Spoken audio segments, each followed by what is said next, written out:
Hello,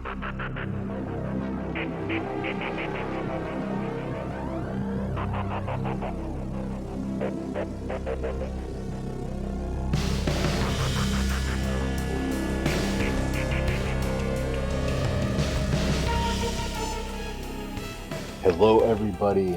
Welcome to another episode of the Elite City Podcast.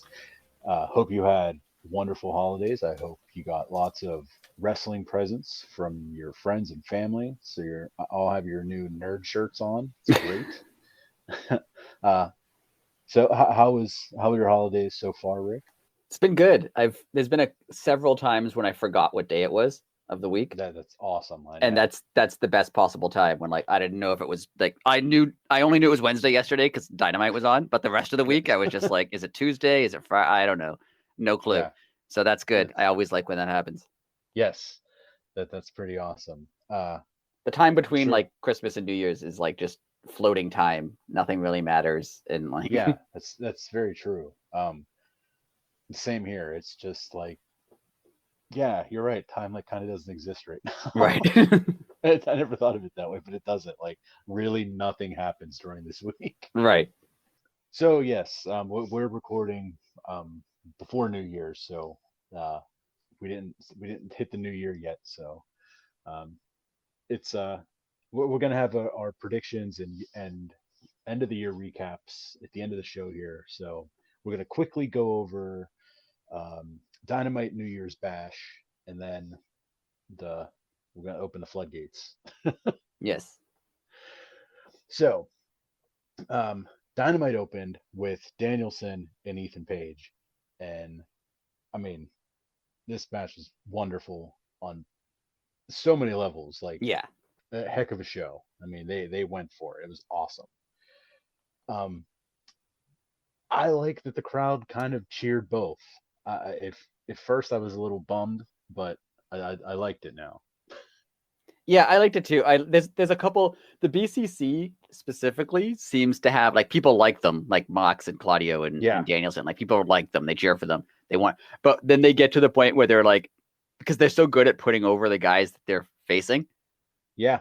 That there's always a point near the end of the match when one of them is doing that elbow hammer thing.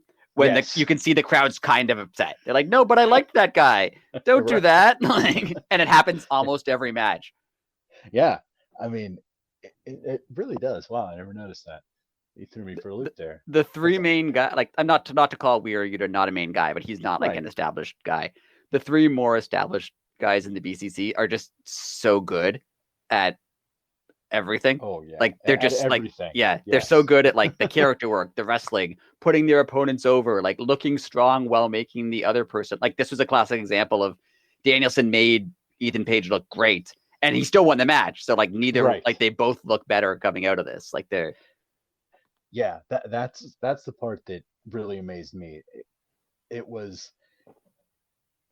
I don't ever want to say Tony Khan gives a lot of opportunities, but it's never like hit or miss opportunities. But I don't want to say Tony pitches softballs either.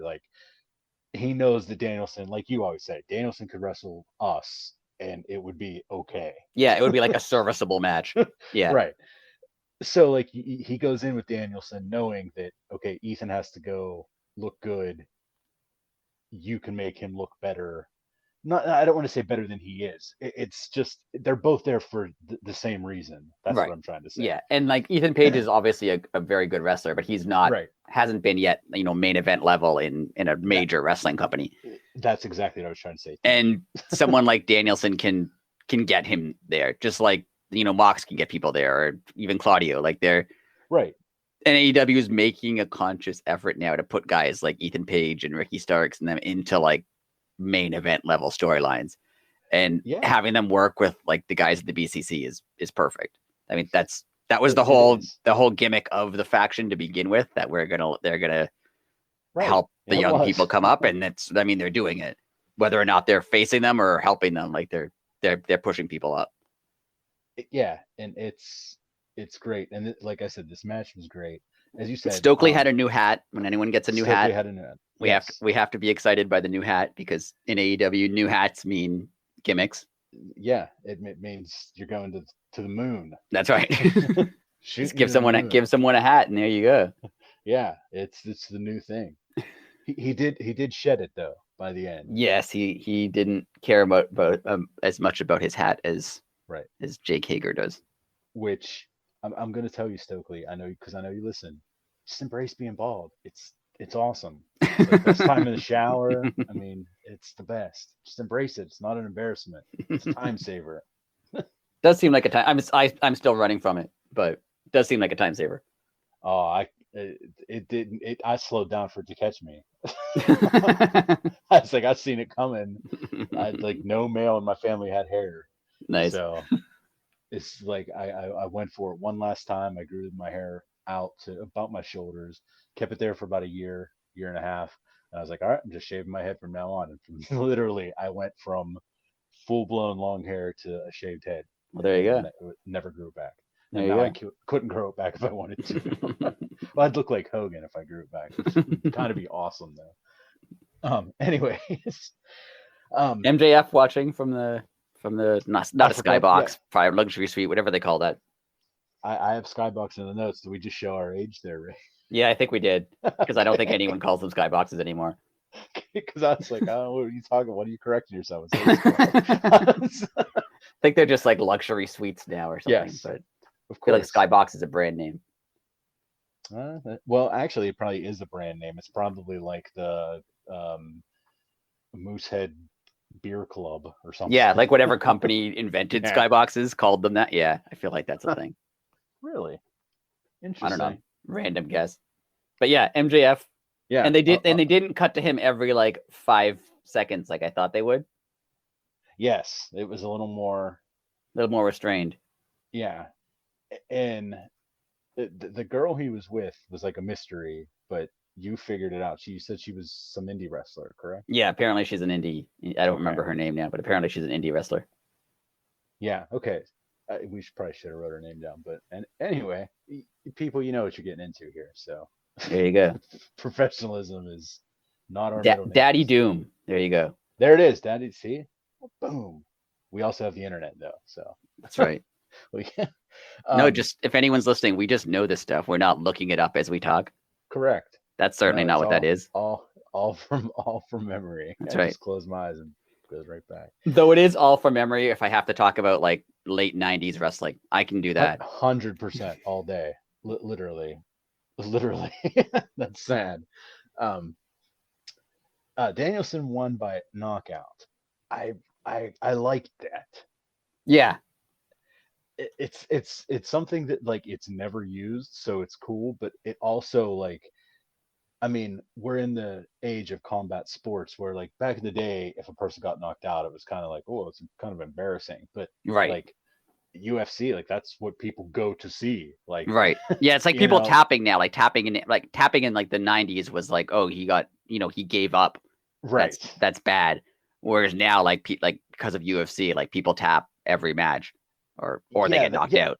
So yeah, that's a good call on tapping. I never thought of it that way. That's true. Like it went from like the opponent looked weak to now it makes the winner look strong. Right. It's weird psychology. Yeah, and the passing out is even like getting knocked out is even better because technically he didn't quit. Right. He just got knocked out. Yeah. He went to his absolute limit. His body gave out. Like it's such a good story. So now it's obviously, Ethan Page is knocked down to what they said that was for like the number one contendership, correct? Right. Yeah. So then Ethan Page would be third, or did he go all the way to the back? I don't know. They don't really use the rankings anymore. That's true. But technically, I think if it was I don't think they named it like an official number one contender match. They were just saying like the person who wins there has the best claim to being the number one contender. So I think if they were still doing the rankings and it was an actual number, he would get knocked down. But I don't know if they're doing the rankings. I don't think they are. They haven't updated since like August. So, but that just could be AEW's website. I have to mention. I have to mention that. That is, yes. Every week it's going to be a thing until they hire you. Till they hire me or fix the website. Either one. Either one. So right after that, they had a backstage with Samoa Joe that it started out like very weird, but then it made sense. Yeah. Joe saying he studied his opponent when uh, he studied Wardlow, excuse me, when they were tag team partners, and now that they're opponents, he knows all his in and outs. And I was like, okay, yeah, that's pretty cool, but like where are they going with this? I was a little confused. But then they let Wardlow respond, which I thought was cool. I like they did like the taped and then it was the live Yeah, like response. the immediate response. That was good. Yeah, I like that. And of course, you know, I don't even think Wardlow said a word, or Maybe maybe a like a word. sentence. Yeah. Yeah. And then Joe just jumps in, smashes him with the pipe. And again, I liked how they did it. They just kind of went like not radio silent for a while, but they treated it like it was a quote unquote real situation. Um, like if somebody really did get hurt backstage, they kept checking in on all, Right. like, oh, what are your people saying backstage, like, and it kind of they up until the main event, right? Because Yeah, they they were didn't still, really say yeah, what was going on. Yeah. that's true. And then Wardlow's music hits, and we'll get to that later. But What I it love was about wrestling, sorry to cut you off, is no, you're fine. first of all, I love that you could attack your opponent with a steel pipe and they could be like, well, I wonder if he'll be there for the main event that you're in. We're not punishing you. You're fine. You get to continue to be in that main event. That's okay. And the other guy has to work. Right. That's why I never thought of it that way. And I love that Samoa Joe was like, I want you to remember that I did that to you, which I get his point, right? But also, like, Right. he assaulted somebody on television. And it was like, just in case you're not paying attention, I did it. I assaulted him with a steel pipe. Yes, that was 1000% me, if anyone was wondering. I only Is realized this awesome. on this match that, like, yeah, in wrestling, like, you attack someone, you get to still have your match, and the other guy has to, like, make it to the ring. Like, in theory, wouldn't you just attack every opponent before every match all the time? Right. Yes. Like, why isn't Samoa Joe just hitting everybody with a pipe? Right. Hey, I mean, it could be a gimmick. That'd be awesome. Yeah, very, very interesting little segment. I do like how they treated it. Like, we're not sure what's gonna happen, and yeah, I liked it. It was fun. Like wrestling hasn't been fun in so long. yeah, Like everybody knew that there was nothing wrong with Wardlow. right, Everybody knew he was totally fine. We did not care if there were updates or not. It's not But like the anyone was updates, sitting at home going, "Oh, I hope Wardlow's okay." Yeah, right. But the updates make it more interesting to watch. mm-hmm. Like, oh wait, hold on a second. Oh yeah, we just got word Wardlow's still here. He refused medical attention or something. Yeah, That's fun. I don't know, like that went away for so long that that's little things that get you excited. yeah. Um, Renee had a little backstage segment with Hangman, who, the doctor said if he behaves himself and quits going after Mox, which again, the wrestling logic here is funny. Like she's interviewing a guy who just assaulted her husband, and she's worried about his health and how he's doing. I just thought of that. And I love that for some reason. Why was Hangman even at the building? Yeah, exactly. Well, to find out when he was going back to work, apparently he had a live doctor's appointment. That was again in wrestling. All of this makes sense. Perfect sense, and no one questions it till 24 hours later when, yeah, when you're an adult and remove yourself a little bit. Right. But yeah, they told him it's this magic 2 weeks away. This magic number of yes 111. Though I do like that Hangman noticed when Renee came in, he was like, oh, of course you want to know. Like he did make a little comment that it's Renee, who everyone knows is married to John Moxley. Like he did mention it a bit. Like it would be weird if like they just didn't mention that at all. Right. But again, even if he didn't, a lot of people, including myself, might not have even noticed. Right. It is just wrestling, like, oh, whatever. Right. But this January 11th, 2023. Gonna be a big show. Like, I don't know how they're gonna fit everything that we think is gonna happen in 2 hours. Yeah. It's I was saying to you when we were watching this like Dynamite, when texting each other, that I'm surprised that they haven't given the January 11th show a title like a Right. Like a Winter's Coming type title, or like this was New Year's Bash or whatever. Like, I'm surprised they did New Year's Smash. Sorry, it was Holiday Bash.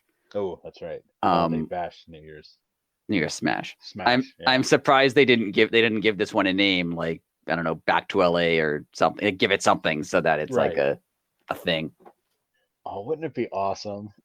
And I mean, this is just me being stupid. It's never in a bajillion years is this going to happen. So it's not like it's just be funny if just like Dynamite started that night, and at the beginning of the show, they're like, "We have a special sponsor for tonight," and it'd be Mercedes Benz, and every for some reason maybe there's like no commercial time, but they have like the Mercedes logo all over the place. That would just be really funny. And then the mystery partner is Thunder Rosa. Exactly. So that's how you. It's how you just. And everybody loses their minds. The building immediately blows up. So yes, that show is going to be monumental in itself. You brought up a good point. You asked me right after this happened, do we get Mox and Hangman at that show? And initially I said yes, and then you were like, "Oh, I'd have them there together, but like draw it out until Revolution." I keep forgetting Revolution's right around the corner all of a sudden here. Yeah, I don't know. I would like for them to drag it out longer, but I mean, there's only so many times they can fight each other in an arena between like now and March, to the point before you're just like, okay, I've seen this 30 times, but I don't know. Maybe they'll put them in a tag match or like some kind of something. I don't know. It's going to be interesting. That show is just going to be unbelievably good. Like, I cannot wait. It's going to be unreal. Anyways, speaking of Mox, Claudio and Mox versus Top Flight, and Top Flight like seem like they've been wrestling for 57 years. They're so good together, and just the way that they fly around's absolutely incredible. Yeah. They went for the fast start though, and it kind of backfired. I thought that was cool. Yeah. It was kind of like okay, we get what you're trying to do, but like, we're the vets here. We knew like that wasn't gonna work, but good good try. Yeah. Good try, but yeah, that's totally not gonna work. Yeah. I liked that beginning. It was really cool. Solid match. Me and you both had a favorite part, so I'll let you deliver it, because you enjoyed the part where Claudio was spinning Darius and Dante like jumped over him a couple times. Yes. To get closer to Claudio, so he could I think he drop kicked him. Yes. That was amazing, because first of all, I've never seen that. Second of all, like, how do you time? Like, how did he have to? He had to time the spin. He had to time the jumps. The fact that he could even jump that high, like, that was, I know it was clearly choreographed, but like the amount of work that went into that spot is like, that could have gone wrong 5 different ways. 100%. Just like you said, like, yes, of course they worked on that, but like I don't know, not for like long, right? They weren't, they haven't been doing this since June. Yeah, this hasn't been months of them practicing that. Yeah, they worked in the ring 20 minutes on it, like 30 minutes before they had to do it. I don't know. Like, it's one of those things that, like, how do they even come up with, like, who even thought of that? Which one of them was just like, we should try that? I wonder if like Dante was like, no, I think I can do it, or if Claudia was like, you should try it. Like, I wonder who came up with that idea. Somehow it's probably Danielson. Like, because I mean, obviously he's like, that's all he thinks about is wrestling. So he's probably like, let me write this one down. Talk to the boys next Wednesday. He's been waiting for it for years. Just, I need someone who can jump high enough. He's just been waiting till he can find someone who can jump high enough. And finally he's like, Dante, you can do that. Finally, he sits at home and he has like his mad scientist like wrestling T-shirt on. Like crazy things he's written on the walls that he can like cross off and be like, okay, I accomplished that one. Okay.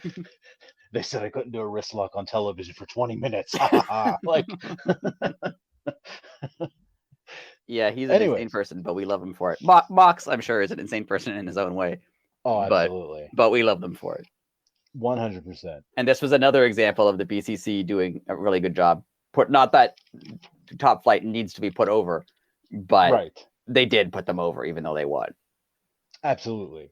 And I'm just gonna, it's little inside baseball here. I totally, when um right after the giant swing spot, whenever Darius kicked out, like after the, oh, I forget whatever Neutralizer, I think it was. Neutralizer, yeah. Claudio totally had stunned face. Yeah. Back to your, it was that's the first thing I thought. I was like, man, if we had stunned stuff, that was the greatest the greatest stunned ever. And it was like a good stunned, not like a, not to shoot, like to make fun of WWE, but not like an over the top crazy WWE stunned, like a pretty, like obviously he was like acting, but like it seemed realistic versus like the over the top facial expressions of a lot of the, trained by WWE people.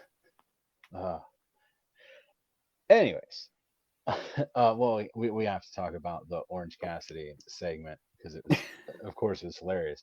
Again, it was Renee. Renee was a busy lady last night. Yeah, all over the place. It was Best Friends and Kip Sabian, and it looked like Kip was gonna challenge Orange Cassidy, and then he tried to kind of make like a little funny joke while saying, well, actually, Trent should be in front of me. And Orange Cassidy responds with, oh, yeah?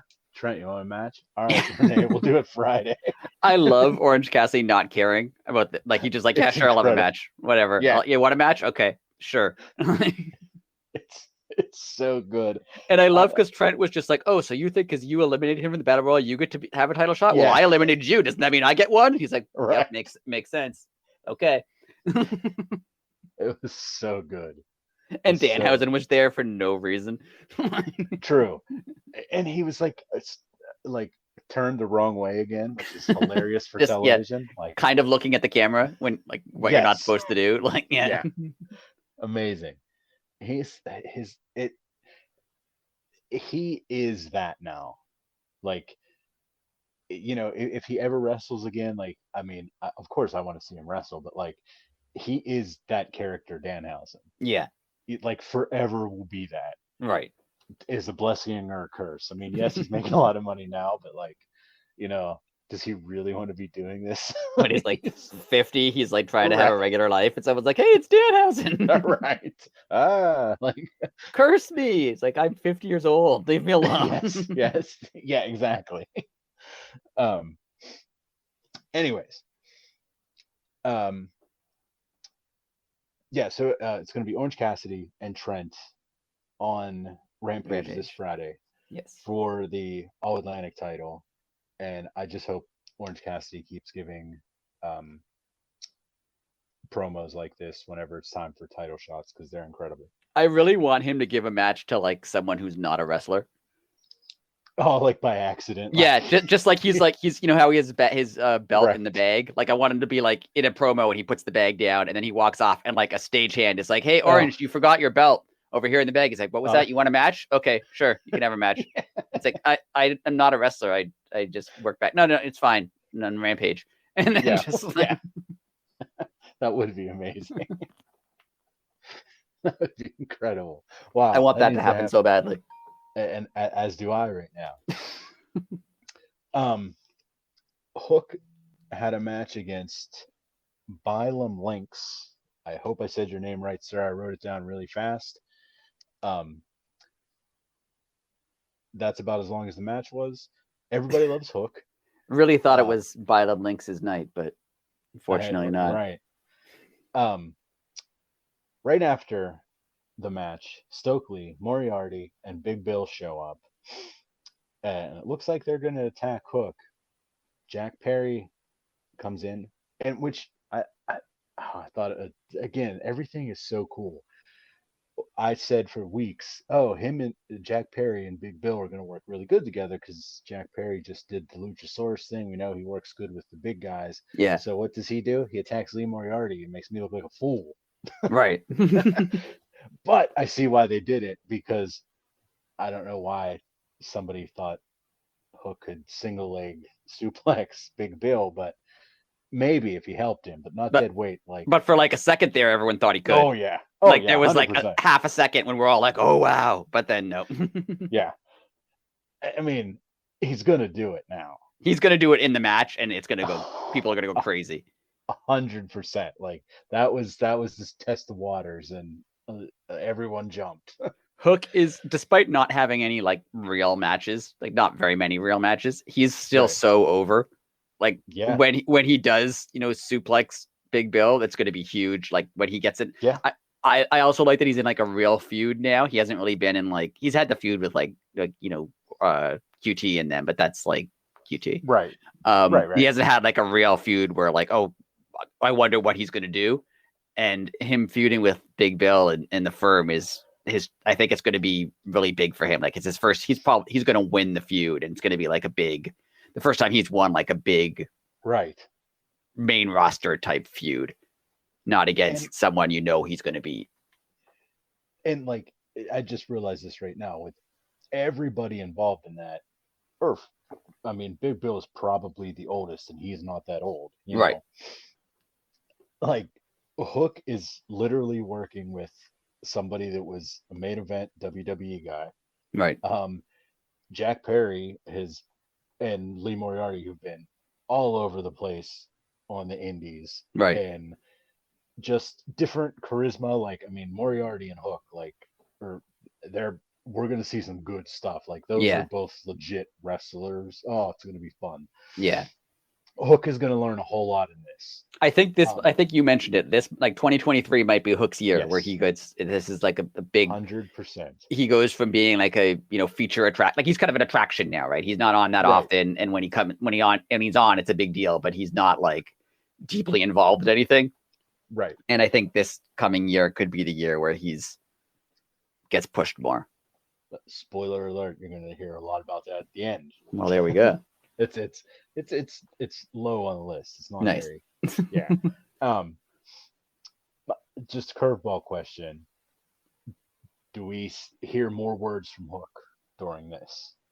Yeah, I don't know. Maybe. Because Jack Perry, I mean, he can cut promos, but he's not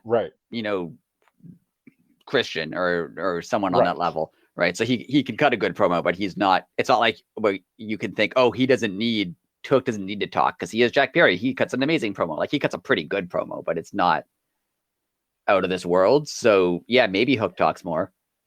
Oh, wow. I just thought of something you said that would be absolutely amazing. What? It's fantasy booking right here, ladies and gentlemen. What if Christian is secretly working with Hook? And Hook turns on Jack Perry. All right. Yeah. Okay. Then, like, Christian has a new monster now, and Hook doesn't have to say anything. Yeah, it's true. Because I was always thinking if Hook gets to the point where he needs to talk and can't talk, like, he could get it. Yeah. Or he could have Taz. Like, that was my thinking. Like, they could. Right. But I don't know if Taz wants to be like a manager, like a full-time manager. I think he's on commentary. Like, I think that's what he wants to do at this point. So. Right. But he'll either need to talk or he'll need someone to talk for him. Right. Oh, no, I want Christian to do that, because that would be Christian is incredible. But anyways, did they set a match for next week? I don't think they actually set one. I don't think so, but I could be wrong. Or was it on Ramp? No, it's not on Ramp. I don't know. I don't know what I'm thinking of. They may have set a match for next week. Yes.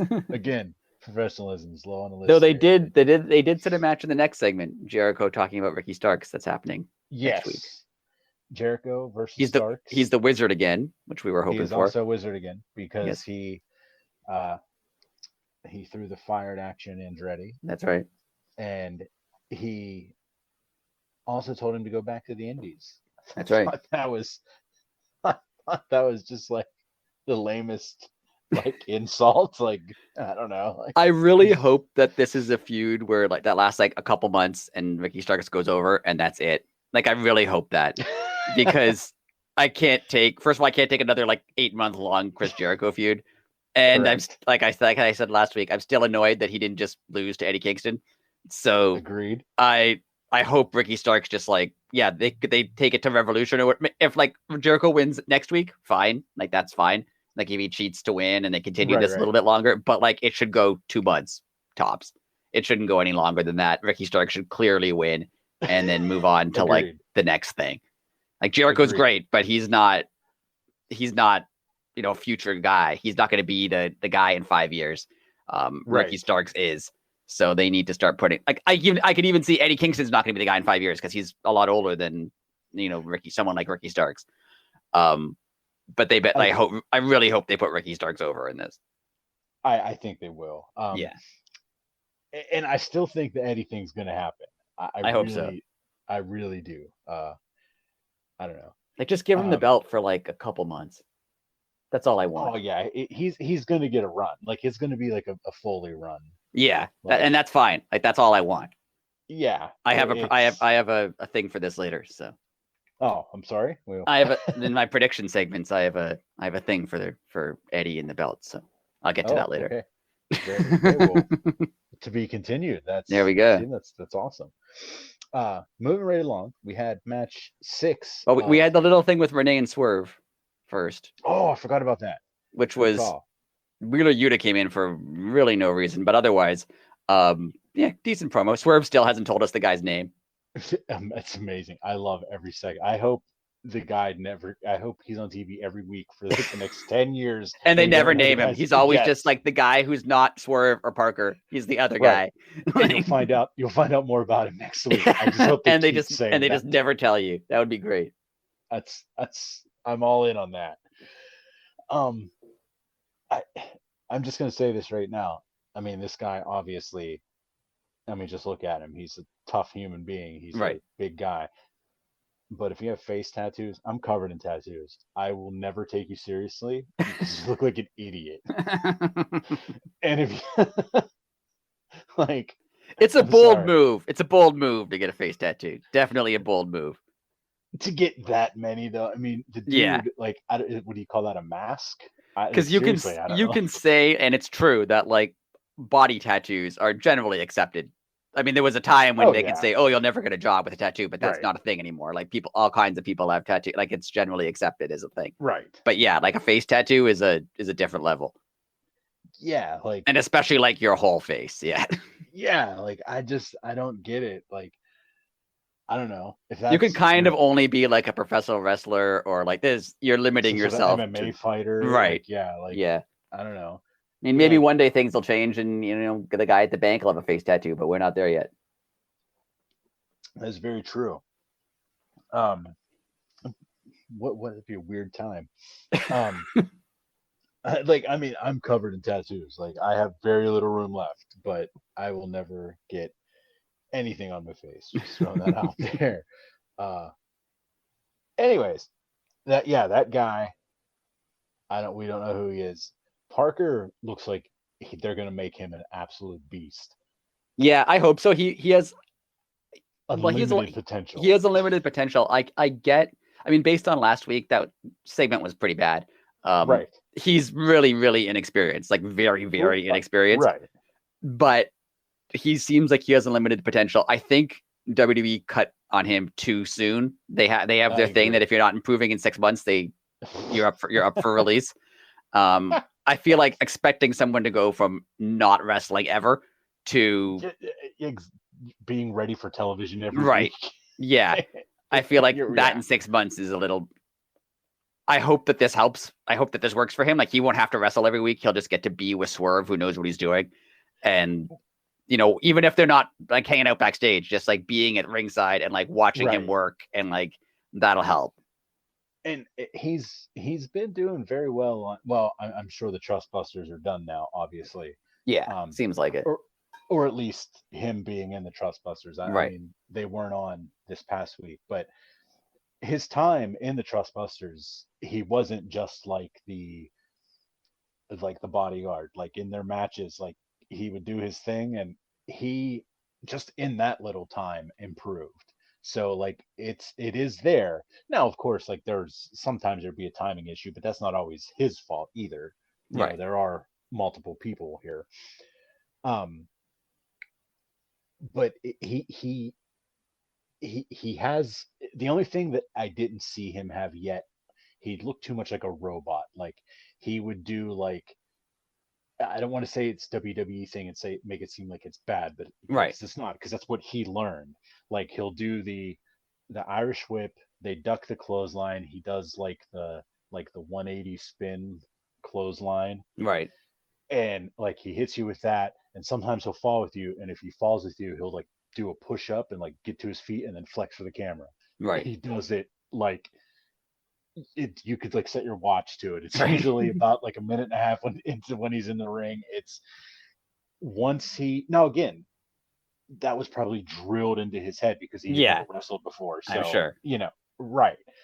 They But probably once he like they learns, probably took it like even not even a knock on WWE. They're probably like, well, you're new at this, so this is the thing right, you're going to focus on. Just focus on being able to do that, and then you'll build on it. Yeah, right. And then they got rid of him, and he knew how to do one thing. So like, yeah. there you go. It's like, I just looked him up. um, First of all, he's 24 years old. His first yeah, match ever, December 14th, 2021. So like a year ago. there you go. There you go. And he stayed in NXT till April. So he didn't even get 6 months. He got like There you five and go. a half, 5 and a bit. Like There you go. Vince probably didn't like him because he ate like rye bread or something. yeah, something ridiculous. Yeah. Like the Yeah. kid that eats the rye bread. Get him the hell out of here. Something absolutely ridiculous like that. That would be it. Yeah. Like, About a sandwich. yeah, I was just gonna say he was at the performance center. Kid didn't know he was just sitting there eating a sandwich, and Vince was like, "Oh, what the hell's that?" Like, like stopped him in his tracks, and he's like, Fire "Oh that God, guy. Why? I don't know. I didn't like a sandwich. No one's gonna trust yeah, a guy who eats bread like that. right, yeah." He didn't cut corner to corner; he cut directly in half. But yeah, That is, he's yes, he's going to go somewhere. And Swerve is a good person to. I mean, they don't wrestle the same style, obviously. Like Swerve's not going to teach right, him power moves but Swerve is someone who can, who could talk, who can wrestle, who can, cut a promo backstage, who can work an angle. And even if he's not like, I'm going to take you under my wing and help you out, like even if that's not their relationship, just being there around them all the time, like you're going to learn stuff just from 100%. like watching Swerve work. So And I'm already interested. I mean, yes. I'm cutting up on the dude with the face tattoos and everything, saying I hope we never learn his name and everything. Like that's all fun games. I'm interested in this now. Yeah, I want to know what happens with this. Exactly. Like two people that I mean, I knew who Parker was. The other guy, the second time I've ever seen him, but I want to see what he can do now. I'm interested. And I It's liked Swerve's explanation of like, oh, Keith Lee didn't really believe in supporting me. These guys do. And that was right. it. Like that's all he needed. And like, yeah, they support him obviously because they're nobody's really, right? Like they're Right. whereas like Keith Lee is his own main level, you know, well-known wrestler. Right. So you could even this could end up with like, oh, that Swerve's taking advantage of them because they're young and don't know anything, or they're taking advantage of Swerve because they want to get Because they, yeah, on they're using him TV. for the Yeah. spotlight. Yeah. It's so good. Yeah, I want to know where this So goes. And the stuff with Wheeler Yuta, that'll be cool. yes, Wheeler Yuta came in and challenged Swerve for that was definitely for Rampage. Yes, that was for Rampage. Yeah, that is for this Friday. Um, this Friday is not the one. It's not Battle of the Belts, is it? That's No, it's next that's Friday. January. Okay, thank God. Yeah. Yeah, no, this next week is going to be nuts because there's first of all there's the New Japan show. Oh, that's Then true. there's Dynamite with the new look, then live Rampage, Battle of the Belts, and then the January 11th Dynamite. Oh man, next week starts the chain. Yes, it's big time for wrestling. It's a big time for waking up at 3 Unreal. a.m. to watch Right. New Japan. Followed by So, Dynamite's that same night, isn't it? So you have to wake up at 3 a.m., watch New Japan, then stay oh, up till Dynamite's over. Yeah.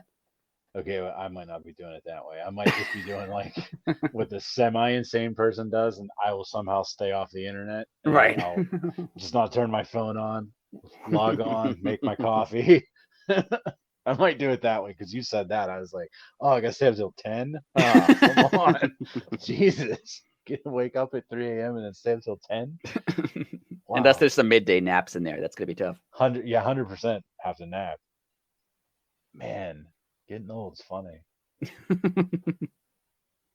Like literally, like in my 20s, I would work like a 12-hour shift and then go drink. Yeah, that was all the time. Like I distinctly, this is going off topic, but I distinctly remember totally like one of my buddies when I was like 19 being like, "Oh, you're like set up for going to college because you don't need to sleep, you don't eat much." And I'm like, "Yep, I'm fine. I can stay up all night. It'll be fine." Like, nope, I was just 19. That's all. Yeah, That's all that was. Just, yeah. Wow. Yeah. Unbelievable. Anyways, moving on. Or Speaking of unbelievable. Speaking of unbelievable, match 6 and 7. What a surprise! They're going all 7. Shocked. Yeah, I know. Falls count anywhere. The Elite versus Death Triangle. Don Callis on commentary. Oh, see, I wrote. That's where I wrote the Swerve and Wheel Yuta stuff. There you go. I wrote it right. I knew I had it wrote down, but I couldn't find it. Sorry. I was so happy that the match started backstage. I love that. It was so awesome. I'm all for. I think I've mentioned this before. I'm all for like chaotic wrestling matches. Yes. It's great. Wonderful. Wonderful. A lot of fun. And extra points for the Elite for wearing just like street clothes because it was a no Count Falls Get Anywhere match. Good for them. Yes. It was all around. They knew what they were doing. Yes. But I will say, I say this every week because somebody always does something dumb. Guys, don't need to deliver brain busters on pallets. Those things are, first off, disease ridden because God only knows what's on them, and they're all rusty and full of nails. So please, please. And for some reason, those things, you always fall in between them. I've fallen through a pallet so many times in my life. It's like working in like fab shops and in mill and stuff was so many times just walking and you perfectly step in between the slats somehow every single time. It's the worst. But yeah, we don't need to be doing brain busters on pallets. Anyway, I love that during the beginning of the match, I was like, but those cookies look good. Now they just put them on the floor. I was upset about the cookies. I like those. I would have eaten. And it's the holidays because I'm like, I could eat some cookies. Yeah, that'd be fun. Oh yeah, 100% ran to the kitchen and got some cookies off top of the fridge after that because they did look incredible. Yeah. I did. I think I texted you during it. A real pro though would have picked up one of the cookies and taken a bite. Yeah, like that's like what like The Rock would have done. Like just beat someone up while eating a cookie. Yeah. Yeah, totally. I mean, I could just see him doing it. Like, yeah, The Rock 100% would have done that. Yeah. Let's talk about Rey Fenix jumping off the set. Oh yeah. I mean, come on. I understand, like, that's high. Like, first off, kudos. That is so high. But I was thinking about it. Like, I watched it again on YouTube today.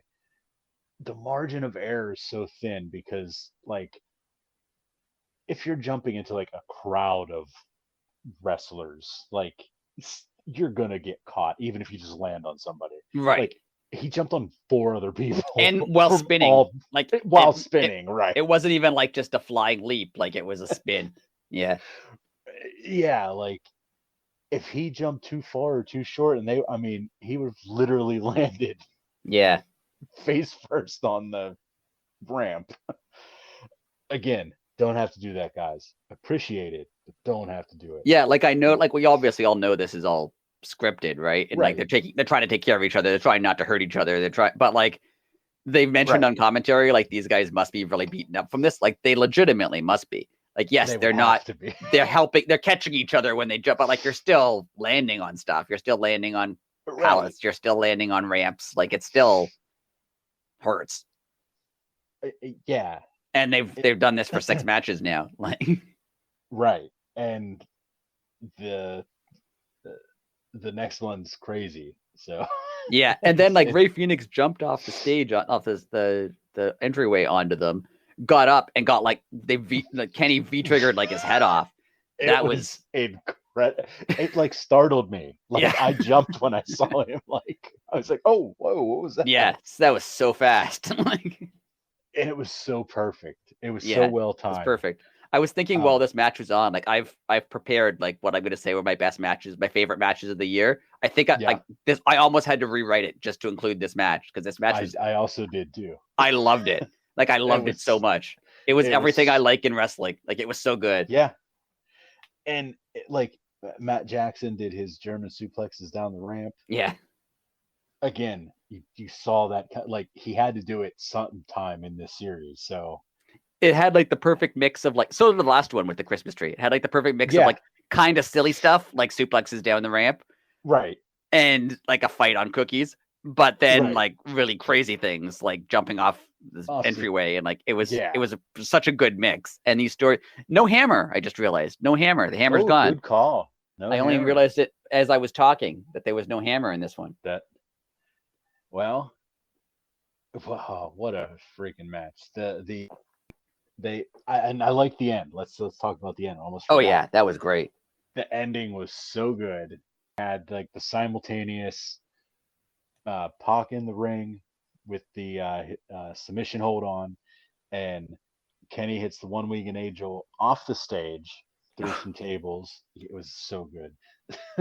And I like the split screen. Like that is, I think you mentioned last time, is that that seems like a new AEW thing. Like they're using the split screen more now, which I like. Yeah, and that's what I was just gonna say. It set that up perfectly. It was perfect for this ending.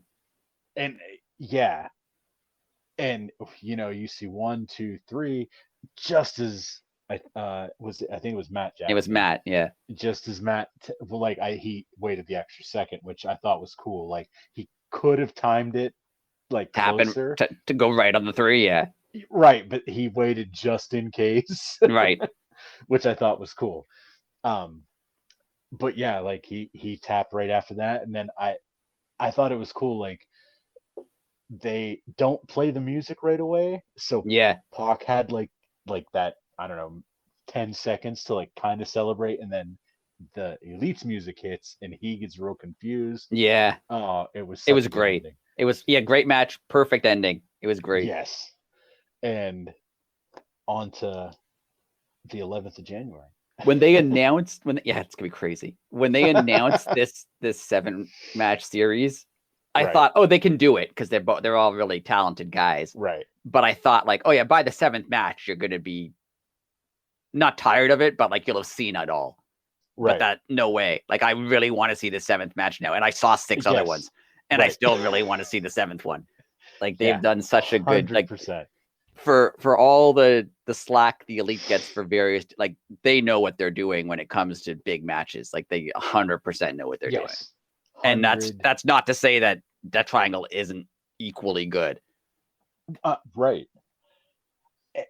And see, this is where I never understood, like in like WCW and ECW, they could get guys here, they couldn't speak the language, but they let their wrestling do their talking. Right. And they would get over. The Lucha Brothers have done that and basically proved the WWE brand wrong, where you have to cut promos and you have to talk and you have to da-da-da-da. Yeah, the fact that they even have Alex, like Alex is not only unnecessary, but he kind of does take away from it because he's kind of like a nerd. And like, yeah, when like when Penta's being like menacing, Alex in the back would be like, yeah, like it's a little like he's not necessary. They don't need him. Yeah, they can't cut promos, but who cares? Like they don't need to. They don't need to. Like they're wrestling. Pac can cut a promo, and the other guys don't have to. But I never thought about that. Yeah.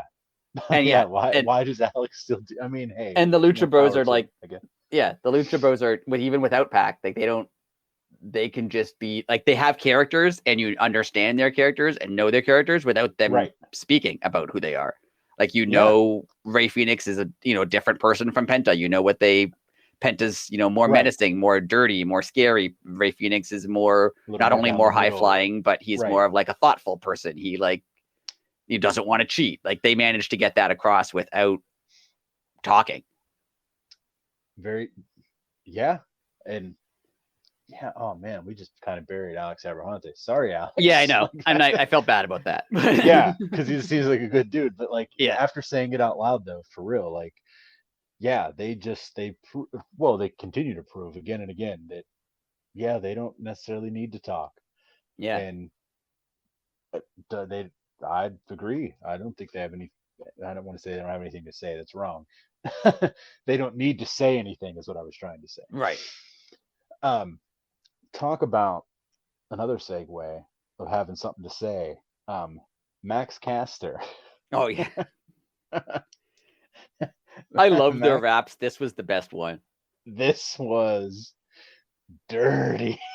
There's like so much that I could recap, but like just watch. If you haven't watched it, just watch it. Oh, it's amazing. Yes, it's so good.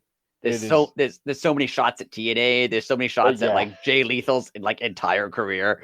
Like they made fun of like not only like Jeff Jarrett and Jay Lethal currently, like they mocked their entire lives, like everything they've done in professional wrestling. It was wow.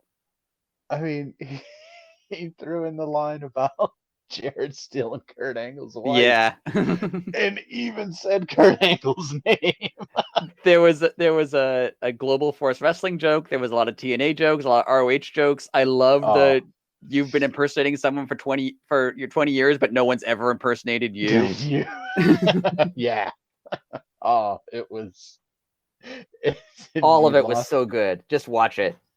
You lost to Flair. He's 74. It was so good. Everything about it was so good.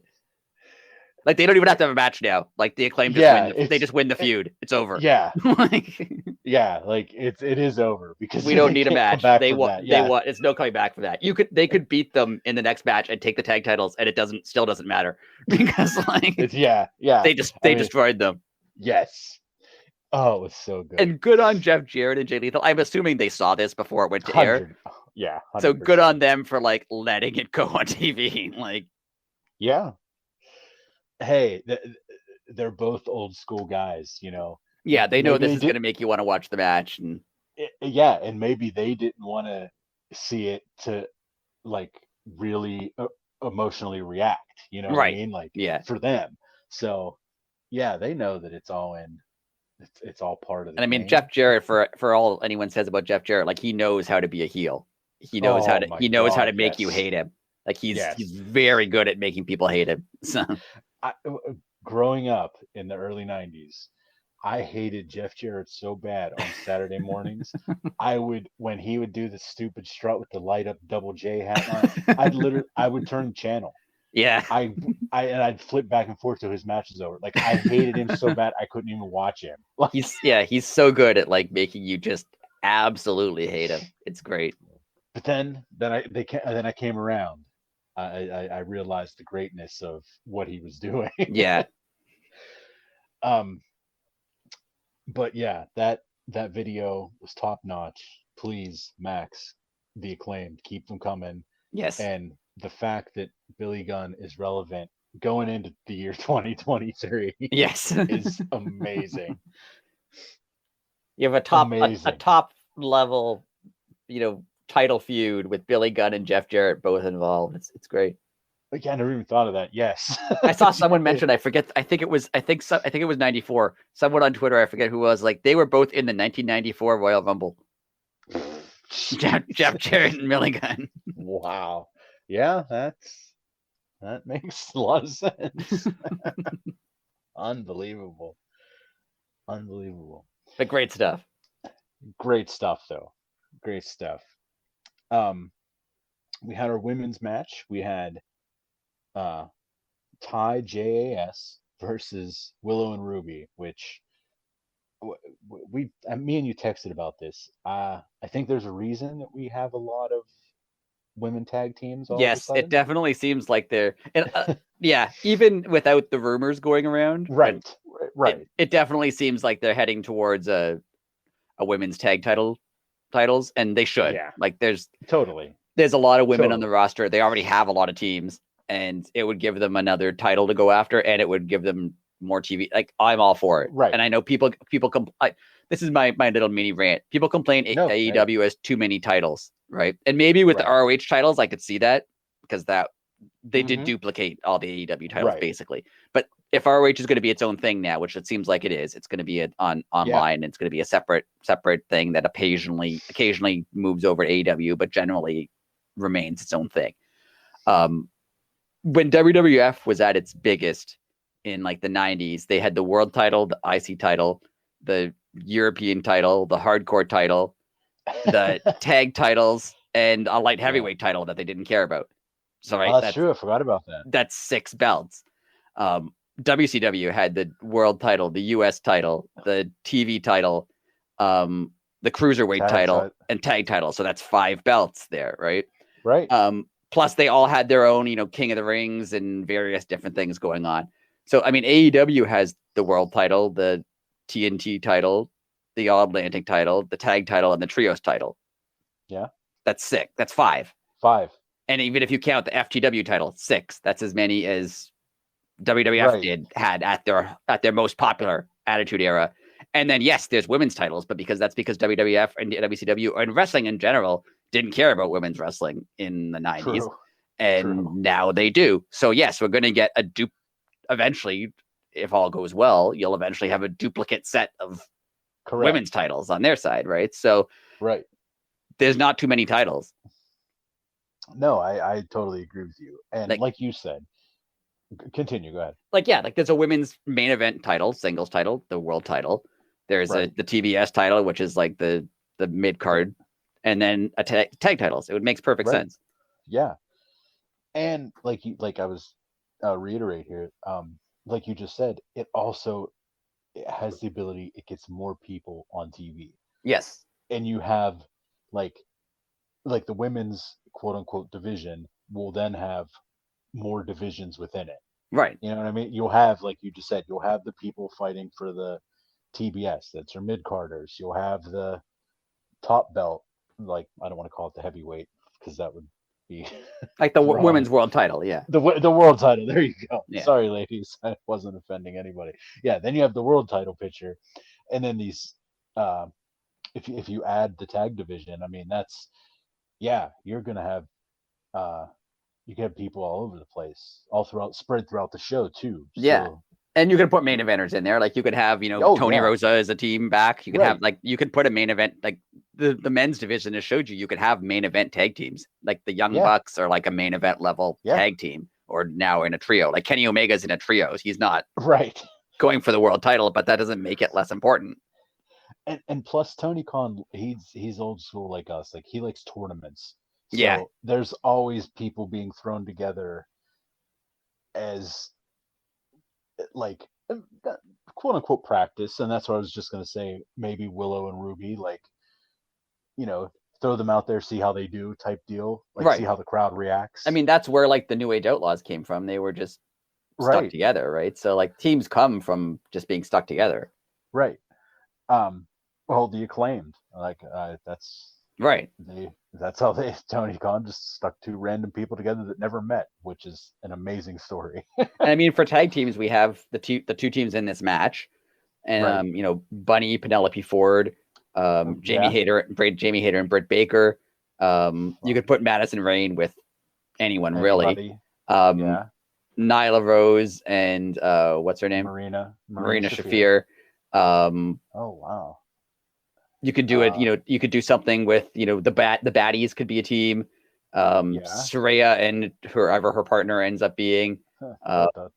Yeah, there's right there is just, you could find 10 teams. Yeah. And that's a division. Like that's fine. That's a division. Yeah.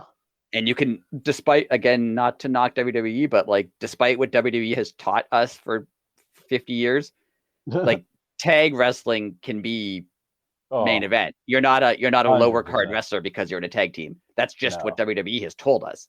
Like to succeed, you have to break up a tag team and one guy has to succeed and the other one has to fail. Like that's how they do things. But like, no, you could just be in a team and be successful.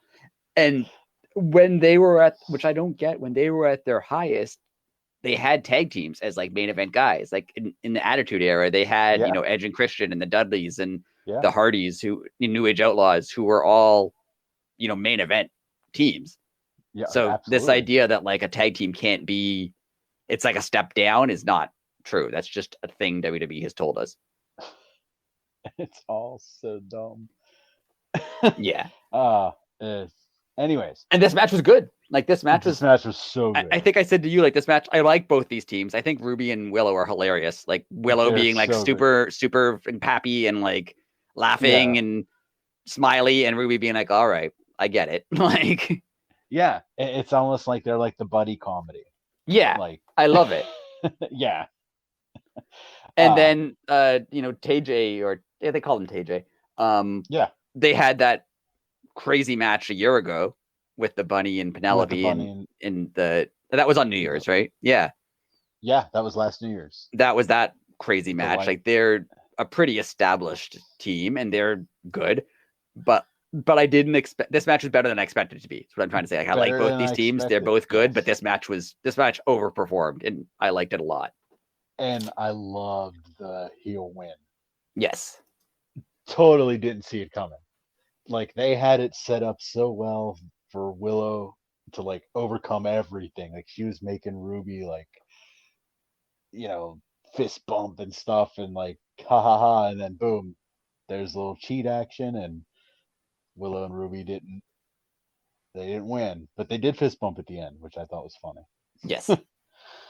And I just hope this doesn't end up like with Ricky Starks. I hope this is not like a months long feud between Ruby and the JAS. Yes, I agree. Like I like the feud, I just don't want it to last 8 months. Yeah, that's Jericho's only thing. Like he doesn't know when to end things. Right. It's his only thing. Unless it's part of the grand plan that we haven't seen yet, but I think that's stretching a little thin. No, yeah. And then probably the most unironically funny moment of the night, Lexi Nair backstage with the Guns. Who were there for some reason and left early. Left early. And it was absolutely incredible. Because when you pointed that out, it was like they weren't booked. They didn't do anything on the show. They came to the arena, stayed for like an hour and 40 minutes, and it was like, that's it. Gotta go. Yeah. We have a dinner appointment. Well, then why were you even? You didn't need to be here. Right. I loved every minute of it. See, I was just in my wrestling bubble and just accepted everything until you brought like real life into it. Like, wait a minute, they haven't been part of this show at all. Like, didn't even realize they were there. It's like someone pointed out to me, like it blew my mind. I saw someone pointed out online, like, you know how almost every wrestling show in the late 90s, like it would start with a promo or a fight, and then they'd go, well, that's our main event, Stone Cold versus The Rock. Right. It's gonna be, and like, what was their main event before that? Right. I never thought of that. Like, did they just start Raw with no plan for a match? Like, right. They had no plan whatsoever. They're like, it'll work itself out by the time we get to the end of the show. Yeah, we'll do something. Good thing Austin almost ran over that guy with that monster truck outside. That really saved us. Now we can book that match. See, it's why Austin never got in trouble for doing that. That's right, because they were just happy. We didn't have to book anything. He solved it for us. He was like, well.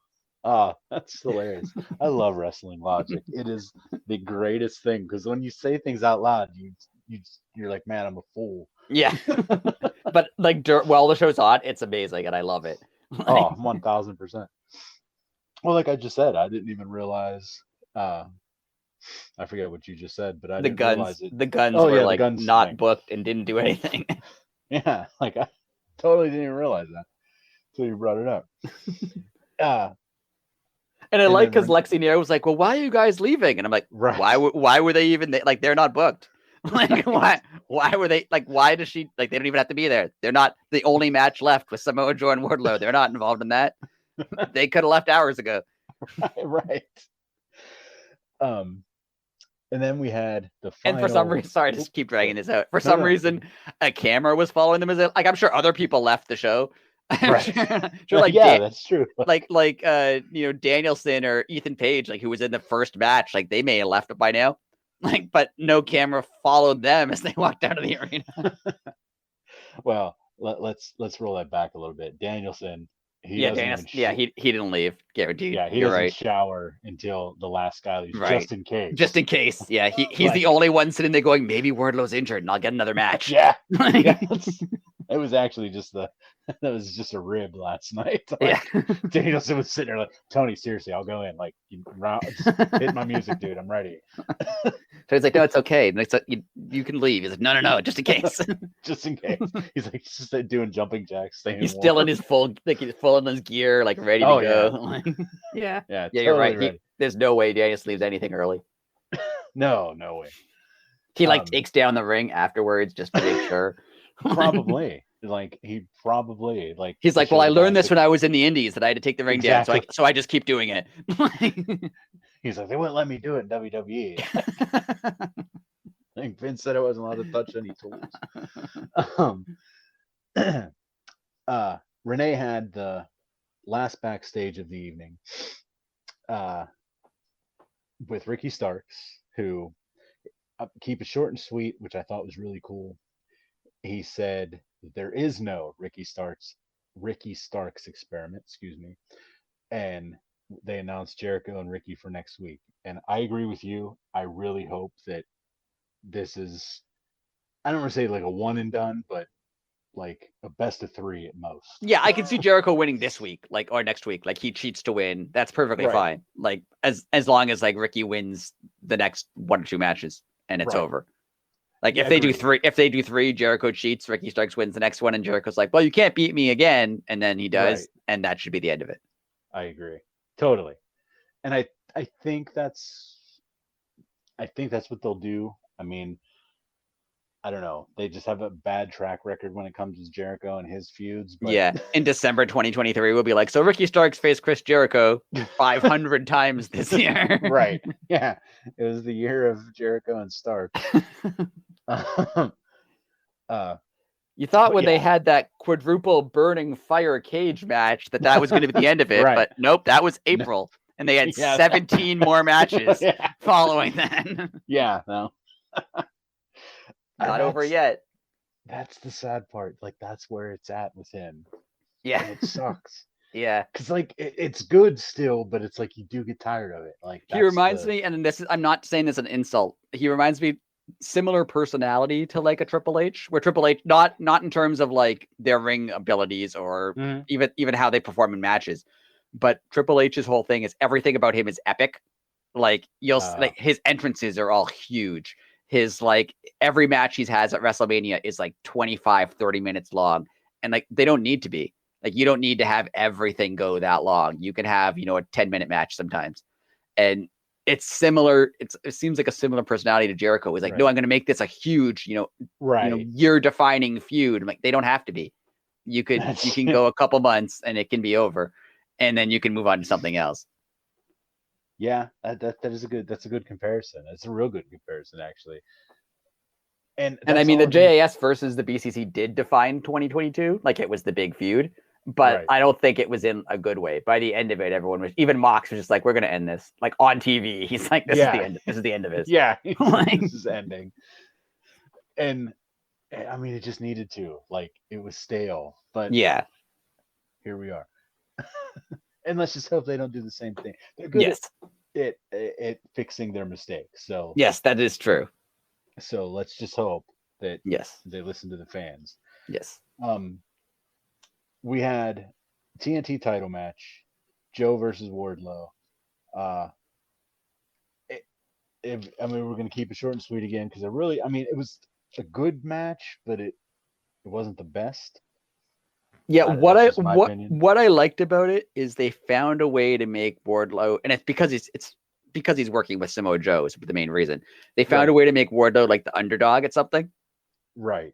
Which is good because Wardlow's rise was really cool. Everyone was really into it. Him, starting from squashing jobbers to working his way up to like beating MJF. Like, everyone loved that.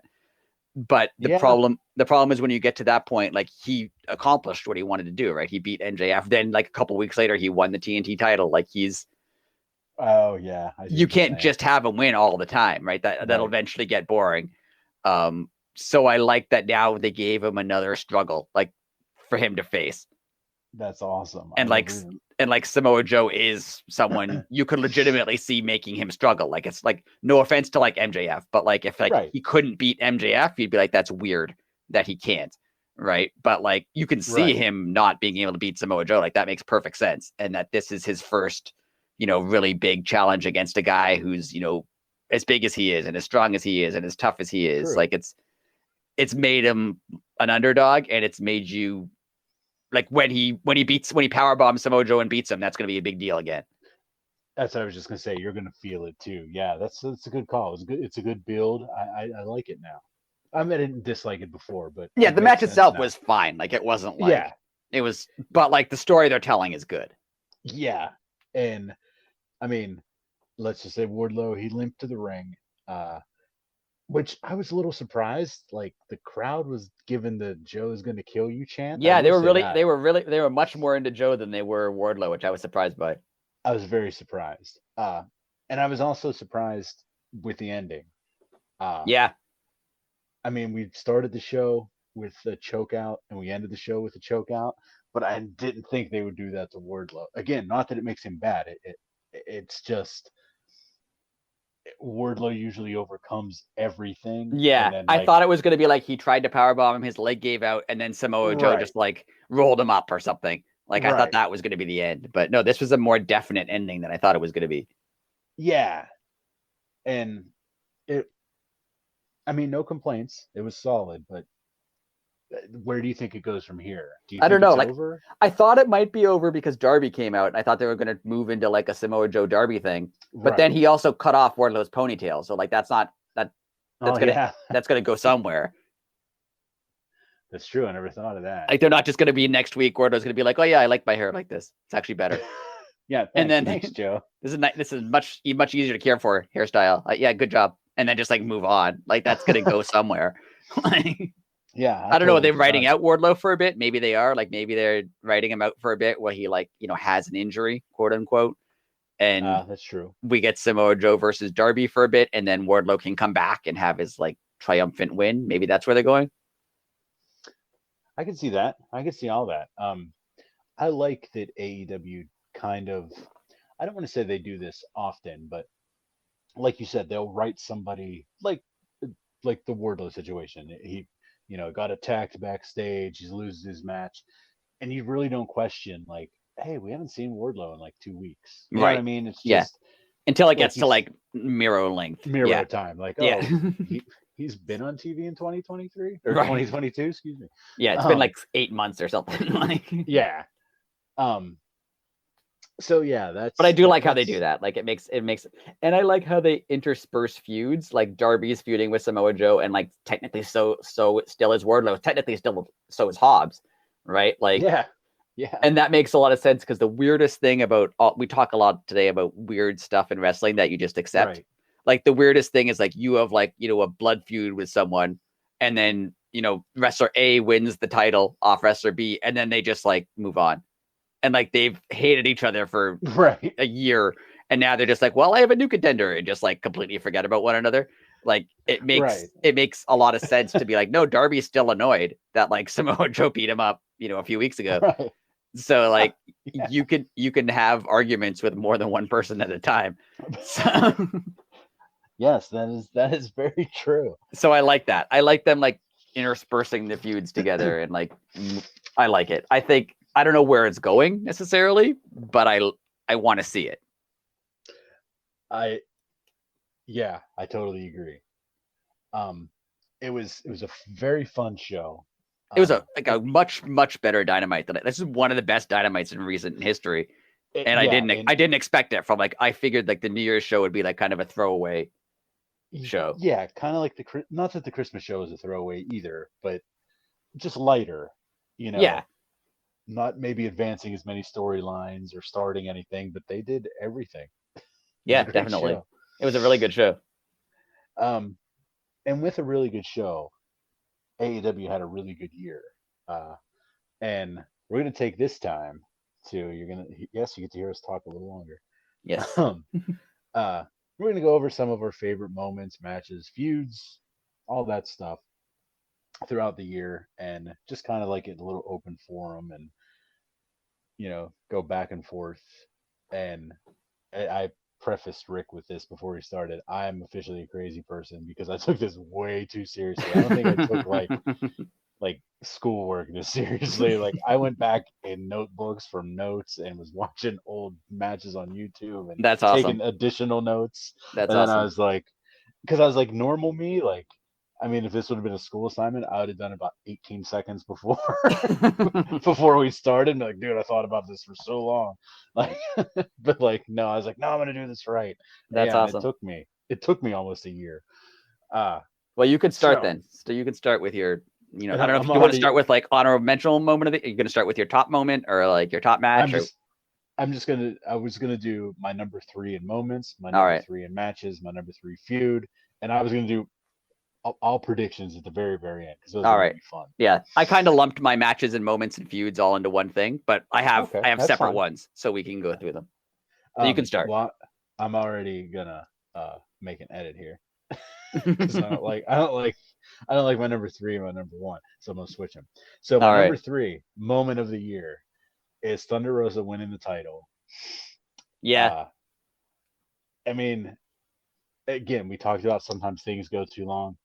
She should have won it the week before, but having her win it in her hometown, you sit on it for a week. You have like friends and family are more important than winning the rematch. Yeah, I agree. It That seemed was a just a little weird moment. at the time that she should have just Right. Britt should have just lost on the pay-per-view, but it makes Right. perfect sense to have it go an extra week. Yeah. Yeah. I mean, if you could have somebody win it in their hometown, like I said, she probably had 100 people there. And not only that, she owns a company there. She was from the indies there. Everybody there knew her. It was just a cool moment. Yeah. That's my number 3 moment of the year. All right. I'm gonna say like I kind of did lump everything together That's into moments and matches and everything. But my number 3, I actually have 4, so this is my number 4. perfect. Would be everything that happened, and I know part of it happened in 2021, but it was Hangman Danielson's little mini feud and series of matches. I know the first match was in 2021, so that's not going to count. But everything from Danielson's heel turn, which we didn't expect coming, to him going through the Dark Order to get to Hangman, and then going to a draw in their first match, and then the second match was just a really, really good match. Like it was a solid match. It set Hangman's title reign. Like that, we talked about Danielson putting people over. Hangman was already world champion, but him, getting to beat Bryan Danielson was big, and the match was excellent. So that's my number 4 moments. Very cool. Do you want me to do my match next? Since Yeah, go we're for kind it. of mixed up. Okay. Go for it. Oh man. Well, my number 3 match of the year. I kind of want to switch them again. No, I'm just I'm just I'm just gonna go for it. It goes with my number 3 moment. It was Britt versus Thunder Rosa. That match, that series of matches. Like I know that kind of went into the feud, but they didn't make my feud. But that series of matches for the world title was, excuse the pun, it was lights out. And I know that's how they made a name for themselves. But Yeah, it put them. I mean, Britt was already a star, like at the top of the division, and Thunder Rosa was getting it, but it really cemented them as like top level wrestlers. Yeah. Yeah. And just at a time when, this wasn't a knock. Like everybody was green for the women's division at that time. Right. But the the the the pros that Britt and Thunder Rosa are and were, they just put everybody on their back and was like, "We're doing this," and just those series of matches were so good. And they're also a really good example of from what I've heard is Britt and Thunder Rosa don't necessarily get along backstage. Right. Just rumors. I don't know if this is actually any Right. of it's true, but I've heard they don't get along that well backstage. But they're a perfect example of what we talk about when we talk about stuff with Punk and the Elite. Like you don't have to be best friends with them. Like they can have great matches with each other, and they trust each other enough to not hurt one another. But they don't have to be friends. They don't have to like hang out after the match. But the matches are good, and they know that, like them working together, despite not necessarily liking one another that much, is better than them not working with one another. Right. And it's, sometimes when you just add that little bit of animosity, that real life animosity in, it just it hits better. I don't know. And I'm sure both of them wanted to be the star of the match, right? They both wanted 100%, the feud to end with people going, "Oh yeah, that she was the real star of that." They both wanted that, so that just pushed them both more. So yeah, great stuff. Good choice. Yeah. So, all right. So, what was? All right, my next one is, the match itself and everything leading to the trios tournament final between the Dark Order and the Elite. The match itself was great. This was an example of where I've said a lot of times that the Elite are known, especially the Young Bucks, are known as like just spots and high spots. Right. But their ability to tell stories during matches is excellent. They told a really good story leading up to this, where they didn't have, a trios team partner to pick. And, even Adam Cole, told them, oh, pick, Bobby Fish. And they're like, why would I pick Bobby Fish? Why would you pick him? That's terrible. That's a terrible idea.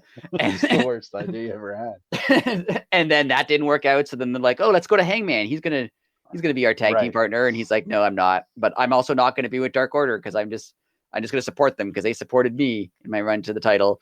And then it ended up being Kenny who worked his whole, is he still injured? Is he ready to come back? Right. Did he come back too early thing? And then, Hangman needing to step in, and it was Evil Uno he replaced, right? Yes. Having to replace him and, wrestle even though he didn't want to. Right. Oh, so good. Great storyline, great match, where it started off with Dark Order would go after the Bucks. And Hangman would be like, no, back off. We're just trying to win a match. We're not trying to hurt anybody. And then by the end, he was trying to hurt them. Right. The fact that him screwing up cost the Dark Order their title, like everything about it. Great story, great match.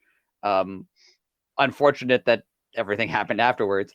But the match itself was great. And the storyline, it was great. And it was a really good example of how the Elite and Hangman can tell stories both in the ring and just with backstage segments. It was great. I loved it. I couldn't agree more. That whole tournament was fun. Yeah.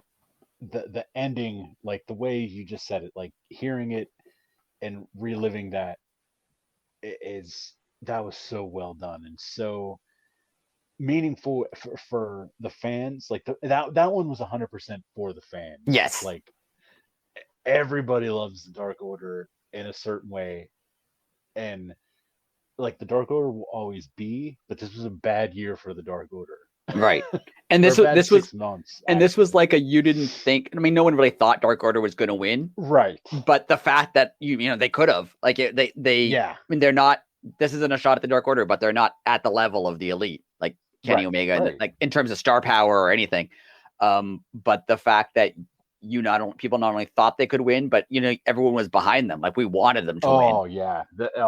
Everybody was that. Oh, so fun. We've said before, Mox is like the heart of AEW, but Hangman and to an extent the Dark Order are like, they're the fans. Like they're the ones who the fans love. Yes. And the fans want to see you do well, even though they might not be the best wrestlers or the best, in the best position. Like Dark Order is not, no one's going to claim that they're the best wrestlers there, but everybody wants them to win so badly.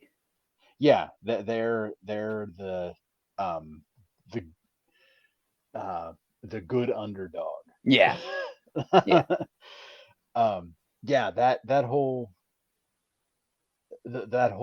like I said, that whole tournament was fun, but like leading into that whole couple months leading into that was fun too. Yeah. And speaking of which, we didn't mention it when we were doing the recap. I absolutely loved when Renee was like, oh, Mox's match is next. And Hangman's like, whose match is next? And John Silver goes, no, she said Fox. She said there's a fox in the ring. That's what it was. Yeah.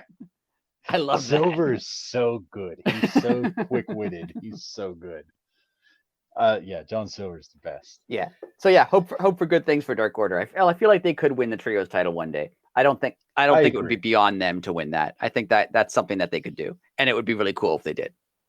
Yeah, and that would be like a thank you for like day one. Right. Yeah, totally. I could totally see that. Well, my number 3 feud. Remember, I told you you're gonna get mad. But it was my number 1, but it bumped down to 3. And drama makes money. Punk and the Elite, real or not, that was it's too good. I mean, think about it. He hasn't been in the ring since September, and he's still relevant. And before that, he hadn't been in the ring much. Like he was injured before that. Yeah. Yeah. So He And barely wrestled in 2022, but yeah. yeah, and like I mean, we said it through this whole period, like And Kenny barely post. wrestled in 2022, to be honest. That's true. That's true. Yeah, because he was out what 8 months, Yeah. 9. Yeah. Um. Yeah. The whole thing with Punk, like we said, real or not, blah blah blah. When he was quote unquote suspended, you couldn't go on Twitter and see anything WWE unless it was tweeted out by WWE because everybody was talking about CM Punk. And even It now was they absurd. do interviews with people who like have no connection to CM Punk. And they'll be Right. or just WWE. I can't think of anyone, but like someone like AJ Styles or something who's never, from far as I can tell, really had anything to do with CM Punk. Right. And they're like, "So what do you think about CM Punk?" Like they'll ask him, and Right. he has nothing to do with it whatsoever. But they'll talk to them about it. Like it's still such a big deal. It was like I said, we're not going to argue if real or not. It was just that they talk about needle movers. That moved the needle because the dude was getting AEW views and AEW traffic by just being alive. Yeah. like I it was promised myself I wouldn't involve the CM Punk in my predictions, but I right. hope he comes back, and I hope He's coming back. I hope he has that match with Kenny Omega. That's all I want. If he has a match with Kenny Oh, Omega and like never wrestles again, I'll be perfectly happy. Like that's all I just want to see them have the feud and have the match. That's all I want. yeah, I think you're going to see that. Yeah, And it's I think literally you're going to all I see. want. It would be so Yeah. good. It can't be bad, even without even if when CM Punk first walked into AEW with no history with AEW, you said he's gonna have a match with Kenny Omega, people would want to see the match. Yes. And now with everything else that's happened, like you definitely need to see the match. Yeah. Definitely. Yeah, I could see that. And it was an interesting time to be a wrestling fan. I mean, even like you talk about attention, like this isn't us gloating. Like our podcast got like twice as many listeners during that time 100%. because people cared so much about it. They cared what we had to say about it. Exactly. Like exactly. And we don't know anything, but like people wanted to hear us talk. It was like, yeah, it's such an exciting. Yeah, so wonderful. Good. And I know it didn't happen on TV, and I know like there was like whether which aspects of it were worked or which aspects were not worked. Like there was unprofessional aspects to all of this that like Punk calling out Hangman, which if that wasn't planned, like that was really low. Like when he called him to come out, like that's don't do that because he's not going to come out. You're only making him look bad. Right. And it made no sense. Like there was no reason for him to call out Hangman. Right, exactly.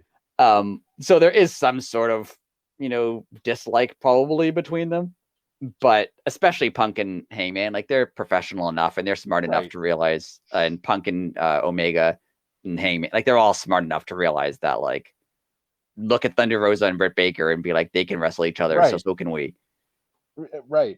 And, like you said, like they're also good enough in the ring where they don't have to even talk to each other beforehand. Right. Just let the adrenaline pump in the ring. And I think they're all smart enough to know none of them are going to try to hurt each other. Like, exactly. For real. So they don't have to worry about that. Yeah. Yeah. You're not going to get sucker punched or, Ace Steel's fired. No one's going to bite you. Yeah. We don't know. He could buy a ticket. Somehow. She's in the front row. He just grabs Kenny's arm and bites him. Oh, that would be amazing. If Punk and Omega wrestle this year, Ace Steel better be sitting in the goddamn front row. Because that would just be the greatest cherry on top of everything.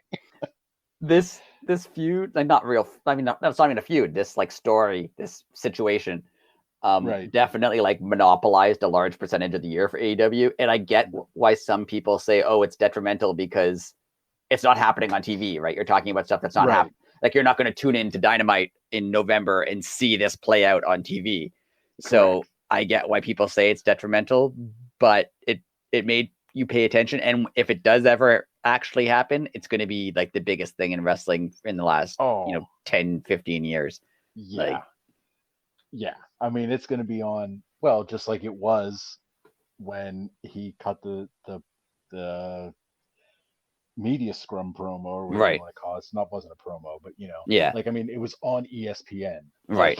Like, I Yeah. mean, it made the real sports channels, Right. and that's exactly what they want. Right. And on to you, sir. All right, my next one is, and I know I talked a lot about the feud and how it went on for too long, and it did go on for too long. But one of my favorite moments and matches of the year was the Anarchy in the Arena match. So good. The feud went way too long, like we said, but that match had so much. I love ridiculous chaos, and this was like the epitome of ridiculous. This had like Mox's theme playing for half of it until Jericho broke a stereo. Like you're right. It had Eddie Kingston come out with a gas can, looking like he's gonna murder someone, and then Danielson being like, "What are you doing? No, don't murder them!" Like, that was so good. That was probably the funniest promo of the year. He's like, "What are you doing? No." It's like, my God, what did I come into? Like, that would have never happened where I used to work. It was like the stuff that happened on Wednesday. It was the perfect mix of like ridiculousness and seriousness and crazy chaos and wrestling, and like it was all so good. Even the way they proposed it when Jericho was like, "We're gonna have Stadium Stampede," and Mox is like, "No, I'm not doing that. That's dumb. we're gonna do this instead." Like, Mox is incredible.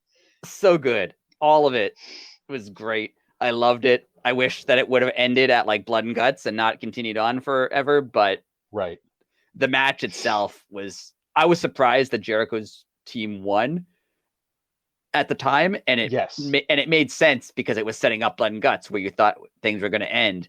But the match itself and the storyline going into it, even the fact that they were like the serious pro wrestlers going up against the sports entertainers, like everything about it was fun and entertaining, and I loved it. Like the whole time the match was on, I was like smiling and laughing, and it was great. Yeah, that was just all in all solid. Like it was like new school and old school mixed together, if that makes sense.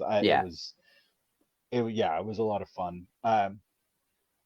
That leading up to that, there were probably some of the best promos like in the past maybe 4 or 5 years in pro wrestling. I mean, some of those, I mean, Eddie hit promos during that lead up to that.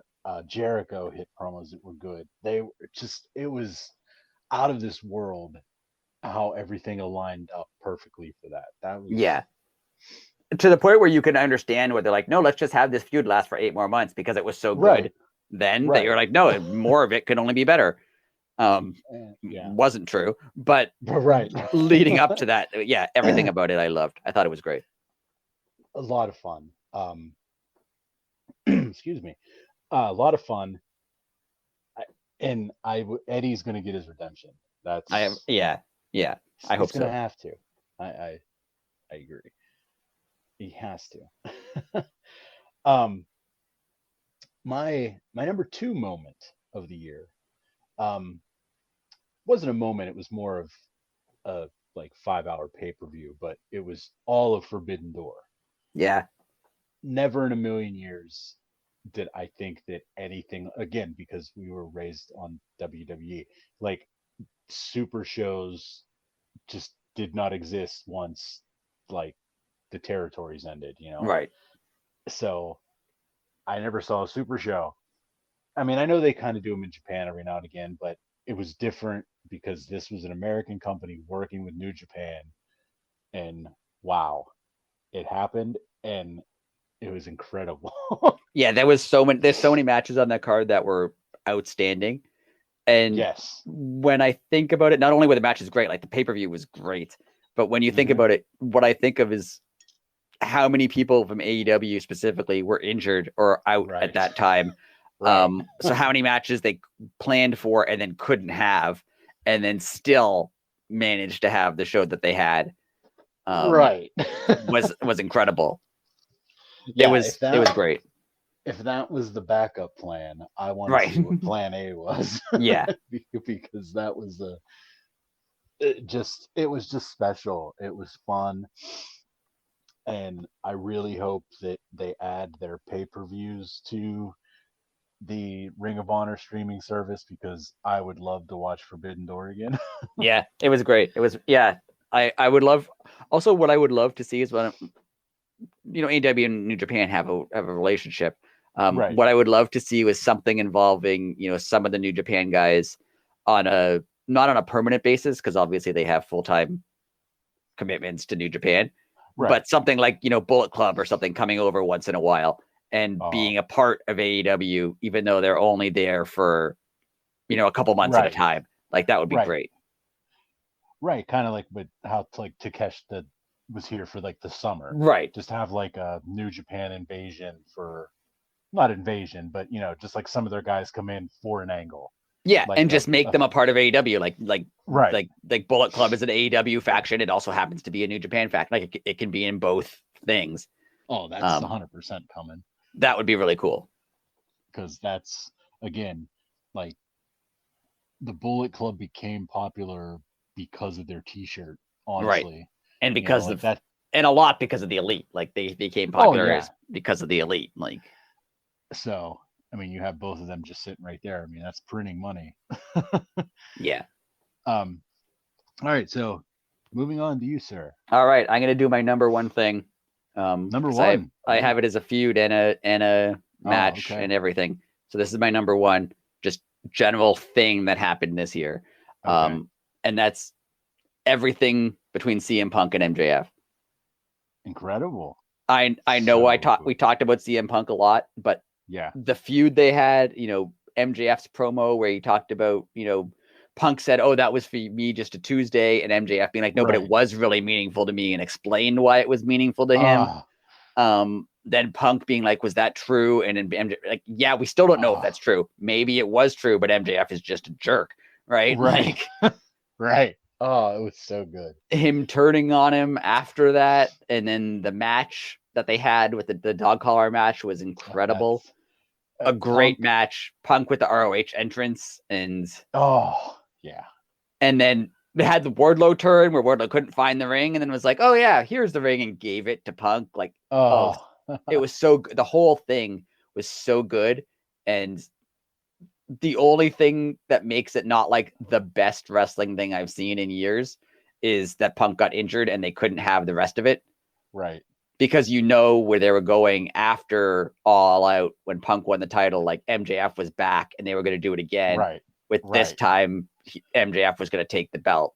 Right. And but yeah, the whole feud was excellent. The callbacks to Punk and ROH talking about the devil and MJF doing the same thing, and just like the callbacks in it, the callbacks to WWE, the callbacks to everything in their careers, everything in their lives that happened was just so good. It was like an origin story for MJF. Like that's why he became the kind of jerk he is today, because he counted on CM Punk and CM Punk left wrestling. So he turned into like he'd stopped caring. Like all of it was perfect. It was the best it was one of the best wrestling things I've seen in recent memory. Like it was so good. And anybody who's like, "Oh, it's fine that's Punk's gone. He didn't do anything anyway. He just got hurt." Like, did you not pay attention to like the first half of the year? Because everything he did specifically with MJF, but just generally in wrestling, was so good. And I know we've talked a lot about how great CM Punk is, but like he is. And he is. And maybe he's older now and is more injury prone and can't wrestle a full-time. Maybe that's true. Like maybe he can't wrestle a full-time schedule anymore because he's 45 years old or whatever. That's fine. I don't even think he needs to. He needs to wrestle. I was just gonna say he needs to wrestle twice a year or something, 100%. and cut promos the rest of the year. Like it was great.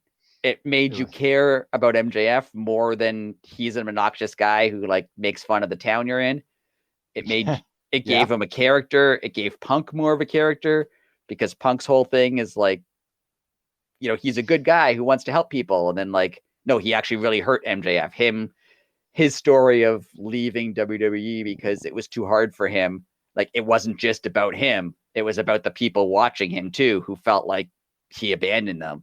Like it was, so it makes that, a negative. Punk tells it as a positive. I left WWE because it was hard for me and I had to leave. But no, he left all the people who wanted to see him wrestle. He left all the people who cared about him as a wrestler, who now couldn't see him on TV anymore. Like it was, everything about it was excellent. It was one of the best wrestling things I've seen in whoever knows how long. It was great.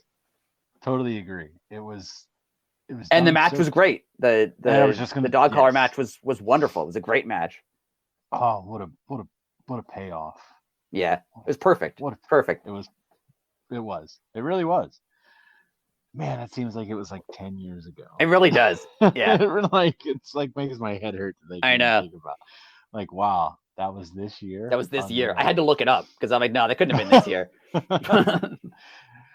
Yeah, like see some of these things, like when I was looking them up, I was like, no way, that wasn't just, oh man, that was like 8 months ago. Yeah, I know. Like, I know. Wow. But yeah, like, I mean, never count out CM Punk. I mean, dude could have a wrestling match as a wet paper bag. He could have a feud with a wet paper bag. Yeah, you'd care about it. So, I think he realizes that, and I think he knows there's. Yeah.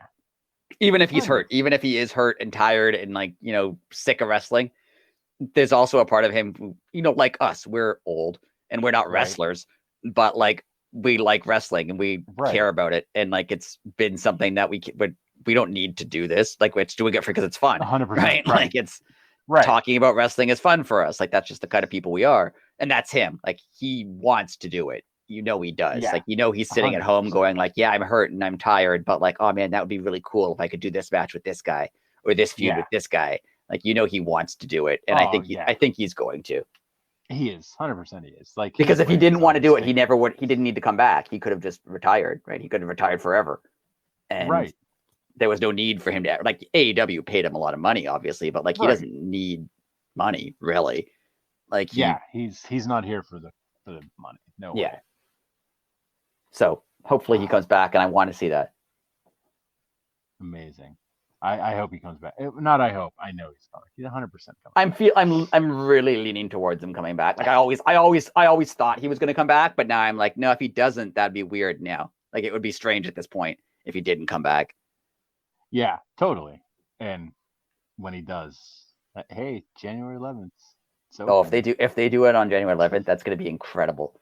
That would be like the earth might crack in half. People will lose their minds. It'll 100%. 100%. I'll lose my I'll freak out. Oh, 1,000%. My family will have to check on me. They're like, "Why are you screaming at the television?" Yeah. Because this guy who I thought wouldn't come back came back. Yeah. He's going to be on TV for the next 45 seconds. And that's all I needed to see. And I'm so excited. Right. Yeah. All right. You're number one. Well, number two. Number two. Go ahead. My number two. This is my number two match. And this was, I believe it was a Rampage. I forgot to write it down. Mox versus Takeshita. Oh, yeah. That match was so good. Yeah. Takeshita's so good. Like, he's another guy who I don't like. AEW does have a big roster, so it is hard for them to highlight everybody. But like, if Takeshita's not a champion of some sort during the year, I'll be surprised. Totally. Like, I mean, the writing's on the wall. Yeah. I mean, that kid, and he is a kid that's absurd. Like, he's so young. Yeah. It has like 25 years experience. Like, it's so. He wrestled when he was. I think he had his first match at 16 or something, and like not like in a gym. Like it was in like a real company. Like, yeah. It was like in front of like 50,000 people. Yeah. I think you were telling me or something. Or like 20,000. It was like the most absurd thing. Yeah, totally. He's gonna get a belt this year. But that match with Mox, it was like, I mean, at that point, like Takeshita, I mean, he already had the crowd loved him, and he had his momentum. But excuse me, you're a different animal when you're in there with Mox, and he proved that he could be like a brawler too. Like he wasn't just like the typical Japan wrestler. Right. Not just like a, either a high flyer or a technician guy. Yeah. Yeah, that's what I was just gonna say. He proved that he has like the hybrid game, the American style down, and I mean it paid off for him because he did his summer stint, and then when he came back, The last pay per view, Full Gear. I think he came back, didn't he? yeah, yeah, and he's been back ever since. Yeah, they announced it at Full Gear that he was all of the. Yes, that's right. He was.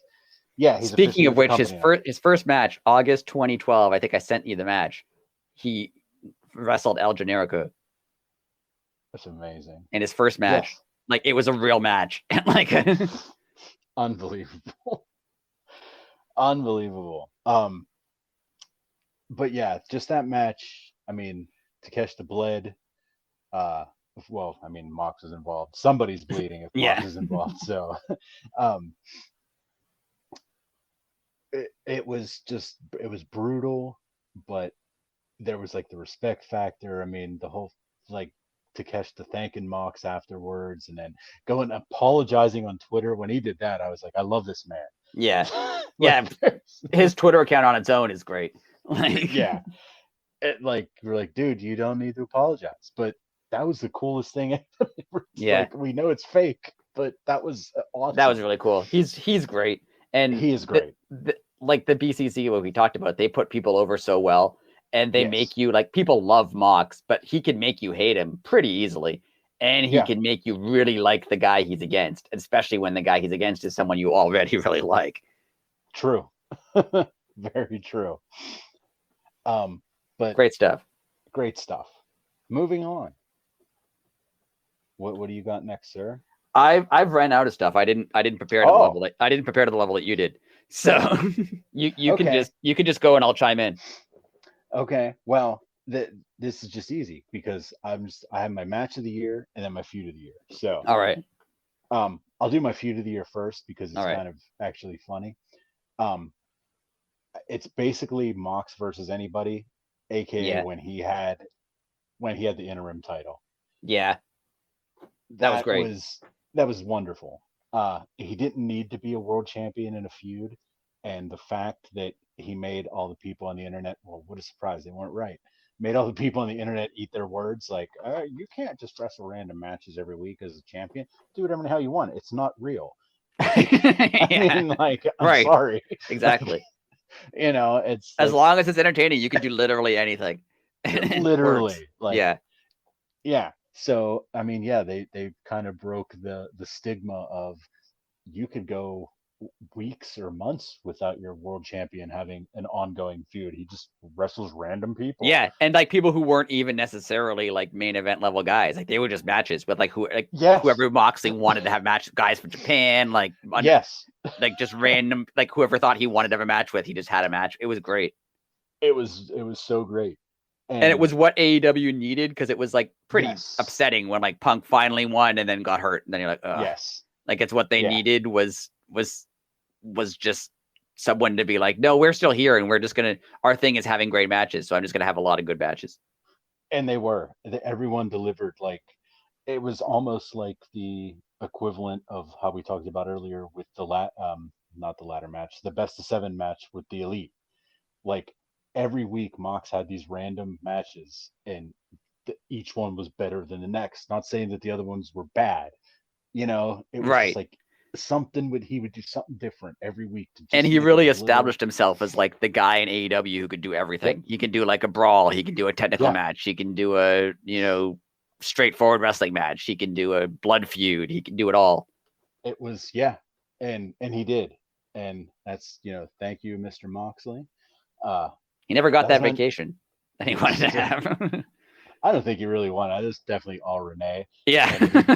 He was probably happy. Instead of going on vacation, I could just get her a job here. And then we don't have to go on vacation. Ever. Now she'll have to work, so we can't go anywhere. Right. And they're not gonna let both of us off. Right. That's never gonna happen. So I can just keep wrestling random matches with people. Yeah. Right. Like he still does stuff. Like he wrestles on Rampage like all the time. Like there's he literally does not have to do any of this. Like he could wrestle once a month once every 2 months and still be at the level he's at. But he doesn't. He just does it. He shows up at like GCW all the time. Like, I think that's amazing. I like because they had to write into his new contract that like you can't just wrestle anywhere. You have to like clear it with us. You can't just wrestle at random matches with like 50 people in a crowd where like it's a going through 10 panes of glass match, right? Like you have to tell us first, because otherwise he would just be doing that. If he listens to the podcast, he's gonna write that down. He's like, "Oh, going through 10 panes of glass match. That's never thought of that one." I've heard of a glass match, but 10 panes, that sounds even better. Yes, that's 10 times better than just one. Yeah, him and Danielson are like, they're crazy people, but I love them. Oh yes, I love them both. And finally, because we're starting to run long here, we still have predictions to go through. Yes. My match of the year, and we talked about it a lot when it happened. It was Orange Cassidy versus Will Ospreay. Oh yeah, great match. Wonderful match. And I think I said way back on the podcast, that match to me, it was, you saw two people who knew their characters inside and out. Like whenever like I still think of it, whenever Ospreay did like he did some sort of like backflip out of something and like instantly hit the ground and looked Orange in the eye and then just smiled at the hard camera. It was just so like knew where everything was. And then of course Orange did his thing with the hands in the pockets, and it was just two people that knew their characters inside and out, and I mean put on a hell of a show. I mean, it was a match where like obviously like if you've seen Orange Cassidy, you know he can wrestle, but when they announced the match, the general perception of it was everyone's like, oh, why Orange Cassidy? Like Will Ospreay is one of the best wrestlers in the world. Why is he wrestling Orange Cassidy? But that's why, because they can have a really really good match. Yes. And let's just move right on to predictions. That's all we need to say, because the match was awesome. Yeah, and Will Ospreay is awesome. I didn't put this in my predictions, but I hope that he's hinting at doing some more with AEW. Yes. And I mean his match with Kenny is why I'm planning on waking up at 3 a.m. to watch that pay-per-view. So yeah, great stuff. All right, so since I had two in a row, so I'll let you start. All right, my prediction. One of my predictions is kind of connected to what we just talked about. I think that there will be a Forbidden Door 2 this year, and I think it's good. I think it's going to be in Japan. I agree. I think they're going to have it in like the Tokyo Dome, or I don't know what arenas they have in Japan, but I think they're going to have it there, and it's going to be what they wanted this one to be. It's going to have Danielson. It's going to have all the people they couldn't have necessarily at the first Forbidden Door, and it's going to be just like not even much of a storyline like the first Forbidden Door. It's just going to be like dream match, like down the card. Yeah, totally. And it's going to be incredible, and I will pay whatever money they ask for to watch it, because it's going to be great. I couldn't agree more. I could totally see them doing Tokyo Dome, 80, 90,000 people, whatever they can get in there. Yeah, definitely. And I think they may even start with the teasing or the planning or the hinting at it with, Wrestle Kingdom coming up now. I mean, it probably won't happen till the summer, like last year's. But I could see them working towards it already. Totally. Yeah, I totally agree. That there's definitely going to be a second, even though we always say there's probably going to be a yearly thing, but that wasn't ever made official. Right. But they did say they're doing a second, though. They did. Yeah. Okay. So yeah, well, I mean, I agree. I think it's definitely going to be in Japan. I mean, you almost have to. And I think it'll probably involve Stardom. Like they'll probably have women's matches on it too. Oh, totally. And that's something that we want to see, of course. Absolutely. Yeah, good call on that. My number 3, we could just glaze over because we already kind of talked about it, is I said I sent the text to you in these exact words: Hook will be the Acclaimed of 2023. Yeah, that makes a lot of sense. We talked about it a bit, but yes, definitely. Yeah, that's like, we could just skim over this one, but I totally think he is. He's just on that homegrown, the crowd's behind you, like the Acclaimed are legit champions now that prove that it wasn't just like a flash in the pan thing. Like, and they're not just like a joke, like fun. They're not right. they're not just funny. Yeah. Yeah. And it Hook, there's more in there that, we all think there's more in there than just him being quiet and disrespecting his opponent. Like, Right, like eating chips. Yeah. and eating chips. Yes. There's more of a character in there, and I think we're going to see more of that this year. Yeah, that makes a lot of sense. And I think the fact that, I mean, it was a hot crowd this week, but the fact that he's still really over, even though he hasn't done much really. Right. He had his debut, he had a thing with Danhausen, and then he's like just had a couple matches here and there.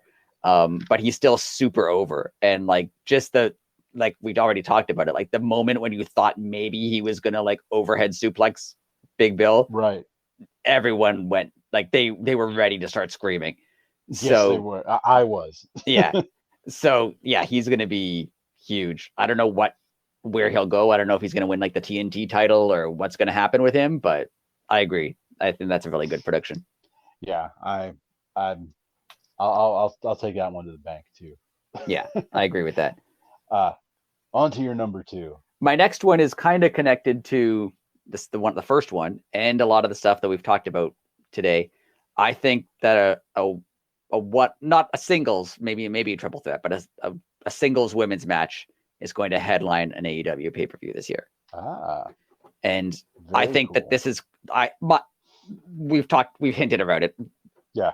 I think it's going to be Mercedes Sasha Banks. Yeah. That was what I was thinking about when I wrote this as a prediction. But even if she's not this mystery partner, if she doesn't come to AEW, even if the only time we see her is maybe Forbidden Door, the women's roster in AEW is so good and so strong and like so over. People like Jade and Jamie Hayter and people everyone knew that like Ruby Soho or Tony Storm was going to get big reactions because they're more well known, but they now have like a homegrown women's group of women who are going to be, and I think there is going to be a main event level women's world title match that's going to close, like not main event in the WWE sense where like there's 5 main events.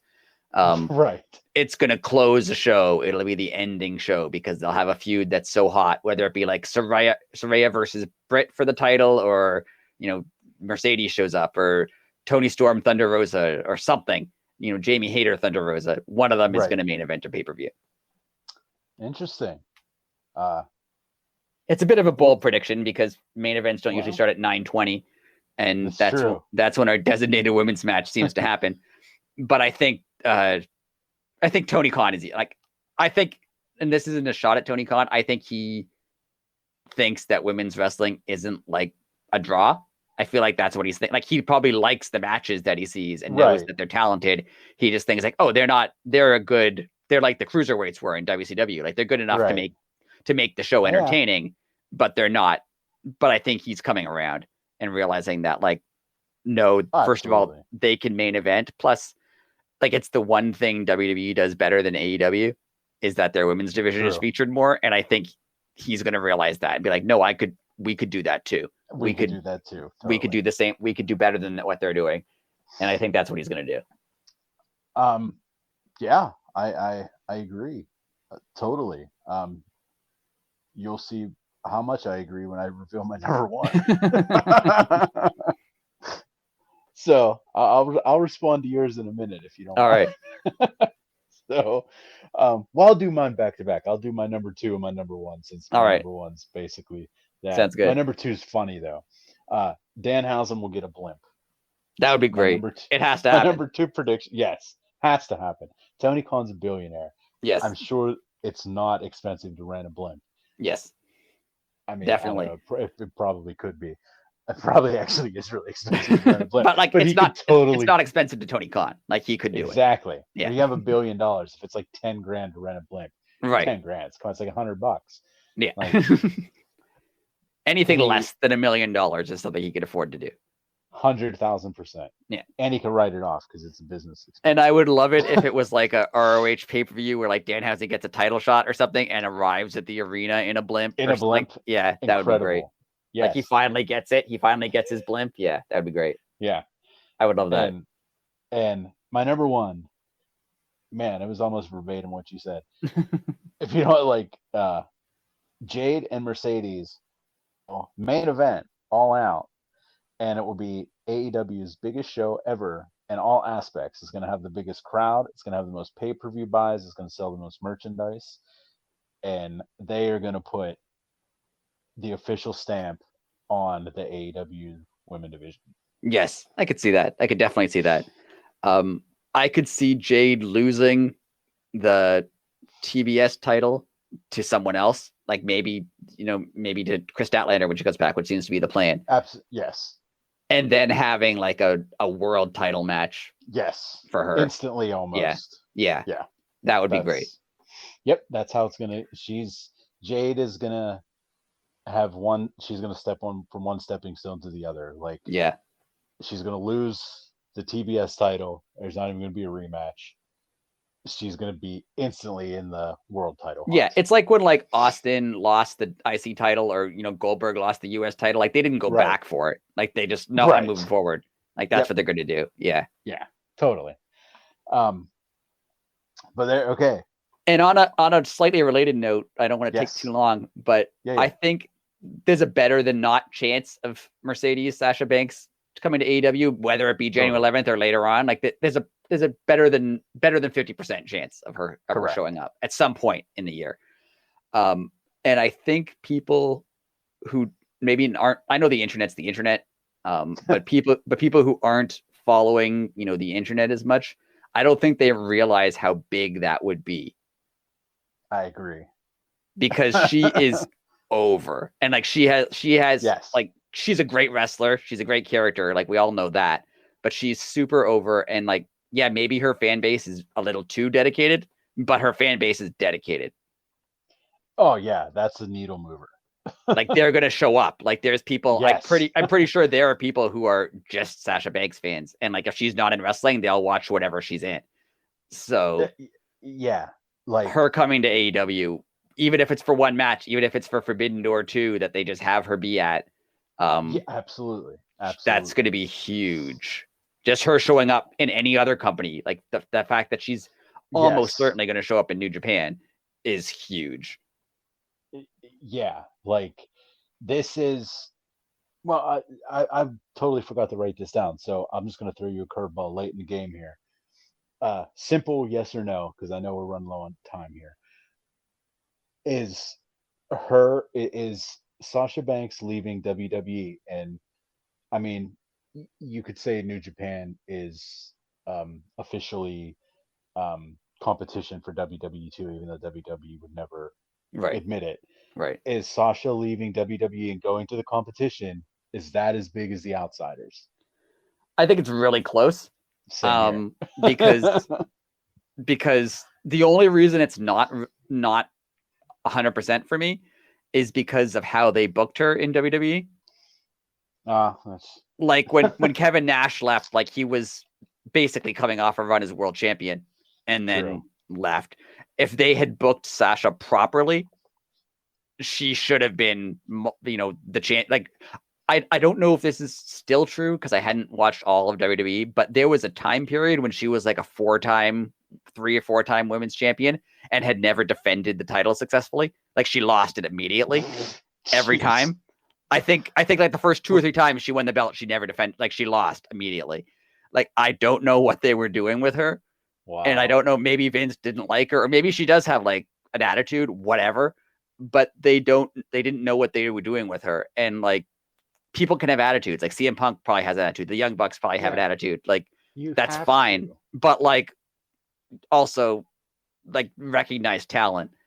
And she's talented. Right. She's great in the ring. She's great on the mic. She has a great look. She's going to be huge for even if she never steps foot in AEW, even if it's just New Japan, she's going to be huge for them. And the fact that she just left. Yeah. And walked out on Vince's WWE. Triple H came in, was like, no, I'm going to talk to you. And she's like, yeah, I'm still not feeling that. Like she still left. Yeah. That's huge. Yeah. And this wasn't CM Punk who left and like waited 7 years. Like this is her leaving and showing up somewhere else as soon as she can. I was literally just going to say that. I was going to say this isn't a Punk situation. This is she opened the door and she planted that seed for a lot of people in every company, honestly, not just WWE. And there might be somebody that isn't happy in Impact right now, or there or are an AEW right now, yeah, or an AEW for that matter. Yes, right. There are other places to work now, and you don't have to be miserable. Like that's like it was always weird to me. Like you think about professional sports, we're hockey fans, so we use hockey as an example. Yes, there is the NHL. That is the like Premier League, basically. Right. But that's not your only way to make a living playing professional hockey. There are other leagues, like they're not the NHL. You're not going to make that money, but you can survive. Like you can play in. There's pro leagues in Canada. I'm sure there's pro leagues in Europe. There's like once Vince bought WCW, one. Yeah. And like it was just you don't think of it that way. You know what I mean? Like it's supposed to be this professional sport, but there was only one place where you could work, and one person's ideas set your entire future. That was the hardest part, is that it was all, one person's idea. Yeah. Yeah. This isn't like a professional sport where like maybe the coach doesn't like you or the GM doesn't like you, but you're just so good that like you score a ton of goals anyway, and they have to put you out because like you're so successful. Like this was like you could be incredible, but Vince is like, no, like we were joking about with the sandwich. Vince could be like, there's some weird thing he doesn't like about you, and then now you're just not on TV. Like, that could definitely, it has happened. And we don't even know the terms of her separation from WWE. Like her contract wasn't running out, so she either got released or bought herself out, or in the summer there was rumors about her lawyers working with WWE, and people thought it was an possible extension. Obviously it wasn't. So we don't know what she worked out. Like and does that set a precedent for someone else? Can someone else who's unhappy go, oh wait, this is what she did to get out of her contract, and I can do that too? I still don't understand why she's not allowed to quit. Like even other contracted jobs, like you said all the time, like you work contractually, and if you don't want to work with someone anymore, you just tell them, and they say okay. And they don't say no. The only way it should be like ironclad that you can't leave is if it goes, that has to go both ways, right? Like I can see being like, you can't fire me and I can't quit. We both have to work here for 5 years. Fine. But when they can release you at any point, but you can never leave, like that, I don't know. I don't understand it. I don't know. I don't know how it's legal. Like, especially when they're the only. It sounds like prison. Yeah, especially now that they're not. Sounds like prison. And they're not the only wrestling company, right? So like now you. I remember, this is going on way too long, but I remember when Lesnar left. When Lesnar left WWE and wanted to work in New Japan, they were saying no, he has signed a 5-year deal or whatever. He can't compete for 5 more years. And him being like, but this is my job. Like, you telling me I can't. His argument was, I have to make money. I can't just not work for 5 more years. Like, that's not realistic. So it's insane. Anyway, going on to my final prediction. Yes. Before this takes too long. My final prediction: MJF holds the title all the way till Winter is Coming 2023. The whole year. Then loses the belts and the ring and everything all at once in one match. Oh. And if it turns out the way I want it to turn out, it's to Eddie Kingston. Oh. I don't know. I would love for it to happen. I don't know if it will, but I would love, because it's a tournament, right? So I could see, Eddie Kingston being the underdog and maybe he's sneaking his way through. Yeah, working his way through and barely winning, getting beat up every single match, and it gets harder and harder for him. And then by the end, he gets it. And then MJF versus Eddie Kingston at Winter's Coming 2023.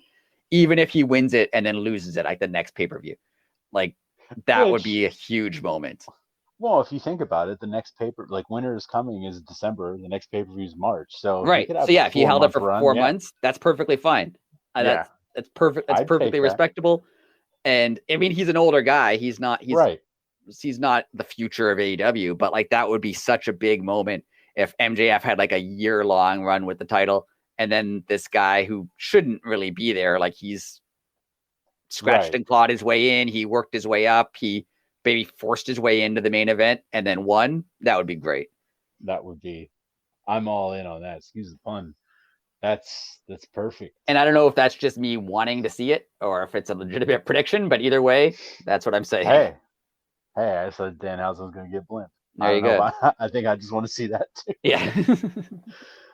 And Eddie deserves it. He's been totally through so much. It. He came up in the pandemic when there was no one around, and he worked his way into like a fan favorite role. And he's gone through a bunch of stuff with like the never ending Jericho feud. And he hasn't really had his big moment, really. Like he hasn't had a chance for it to like, he's lost more than he's won, right? He hasn't had his big moment. It is kind of like a Mick Foley situation where like he's a guy who everyone likes, who, yeah, he's not their top star. He's not going to be the face of the company, but he deserves something. And I think that would be huge for him.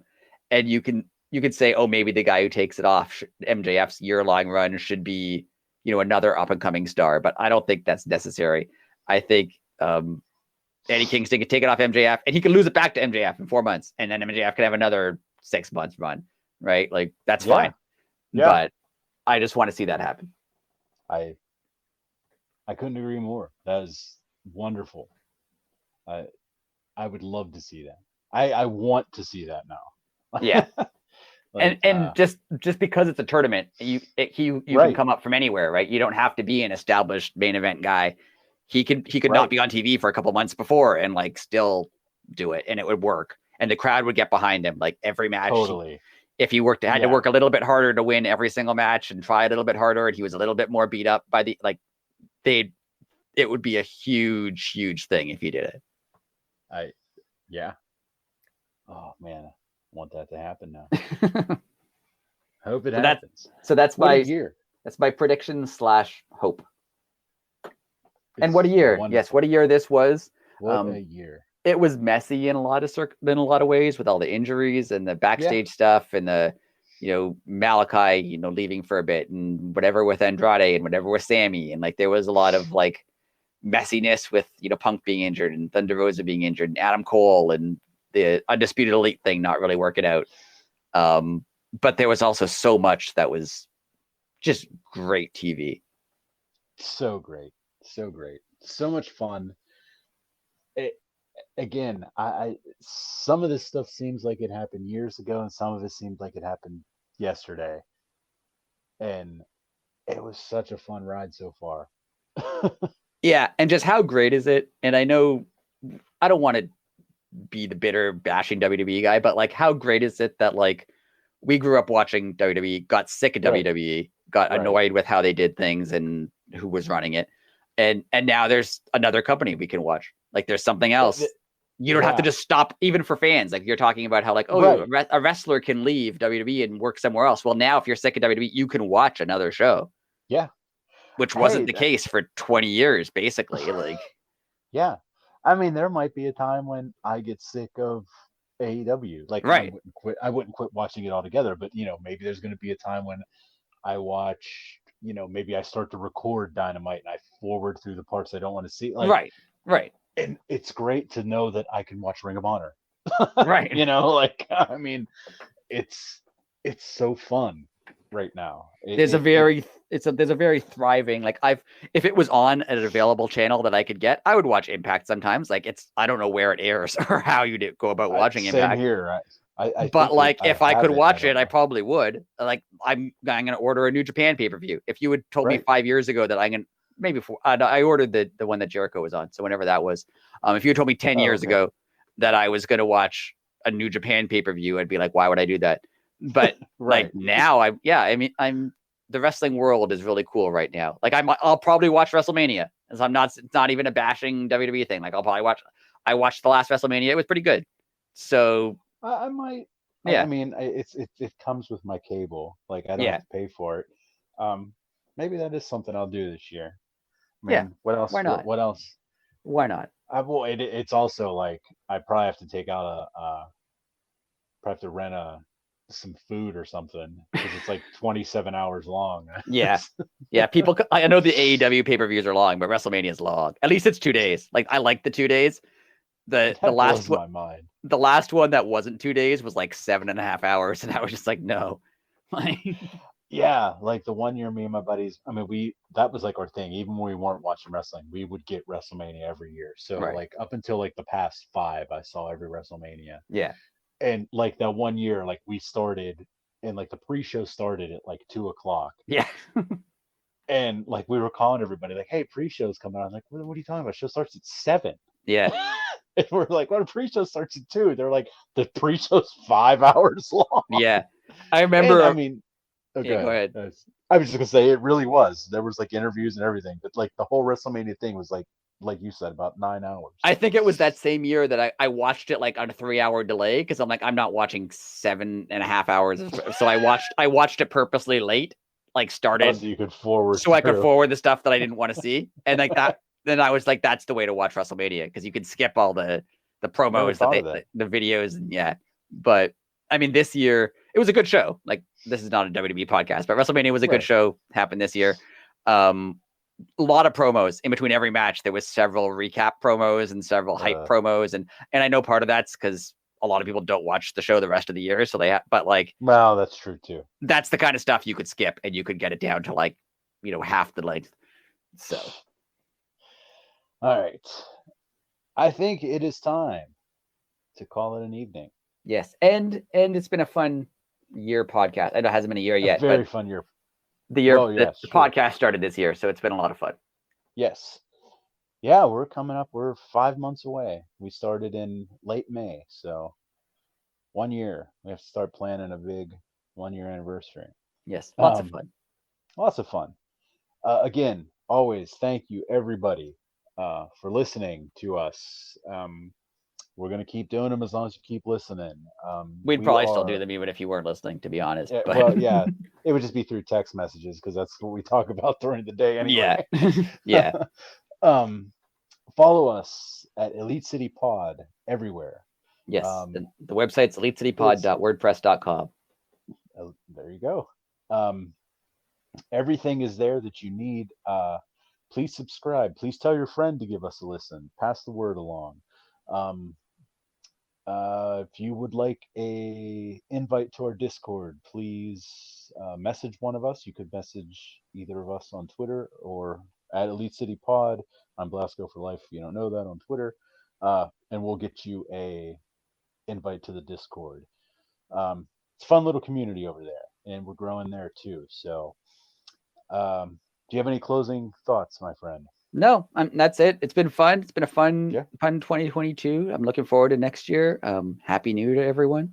And I think that's it for me. Yeah, that's it. Happy New Year. And we will see you next year. Later.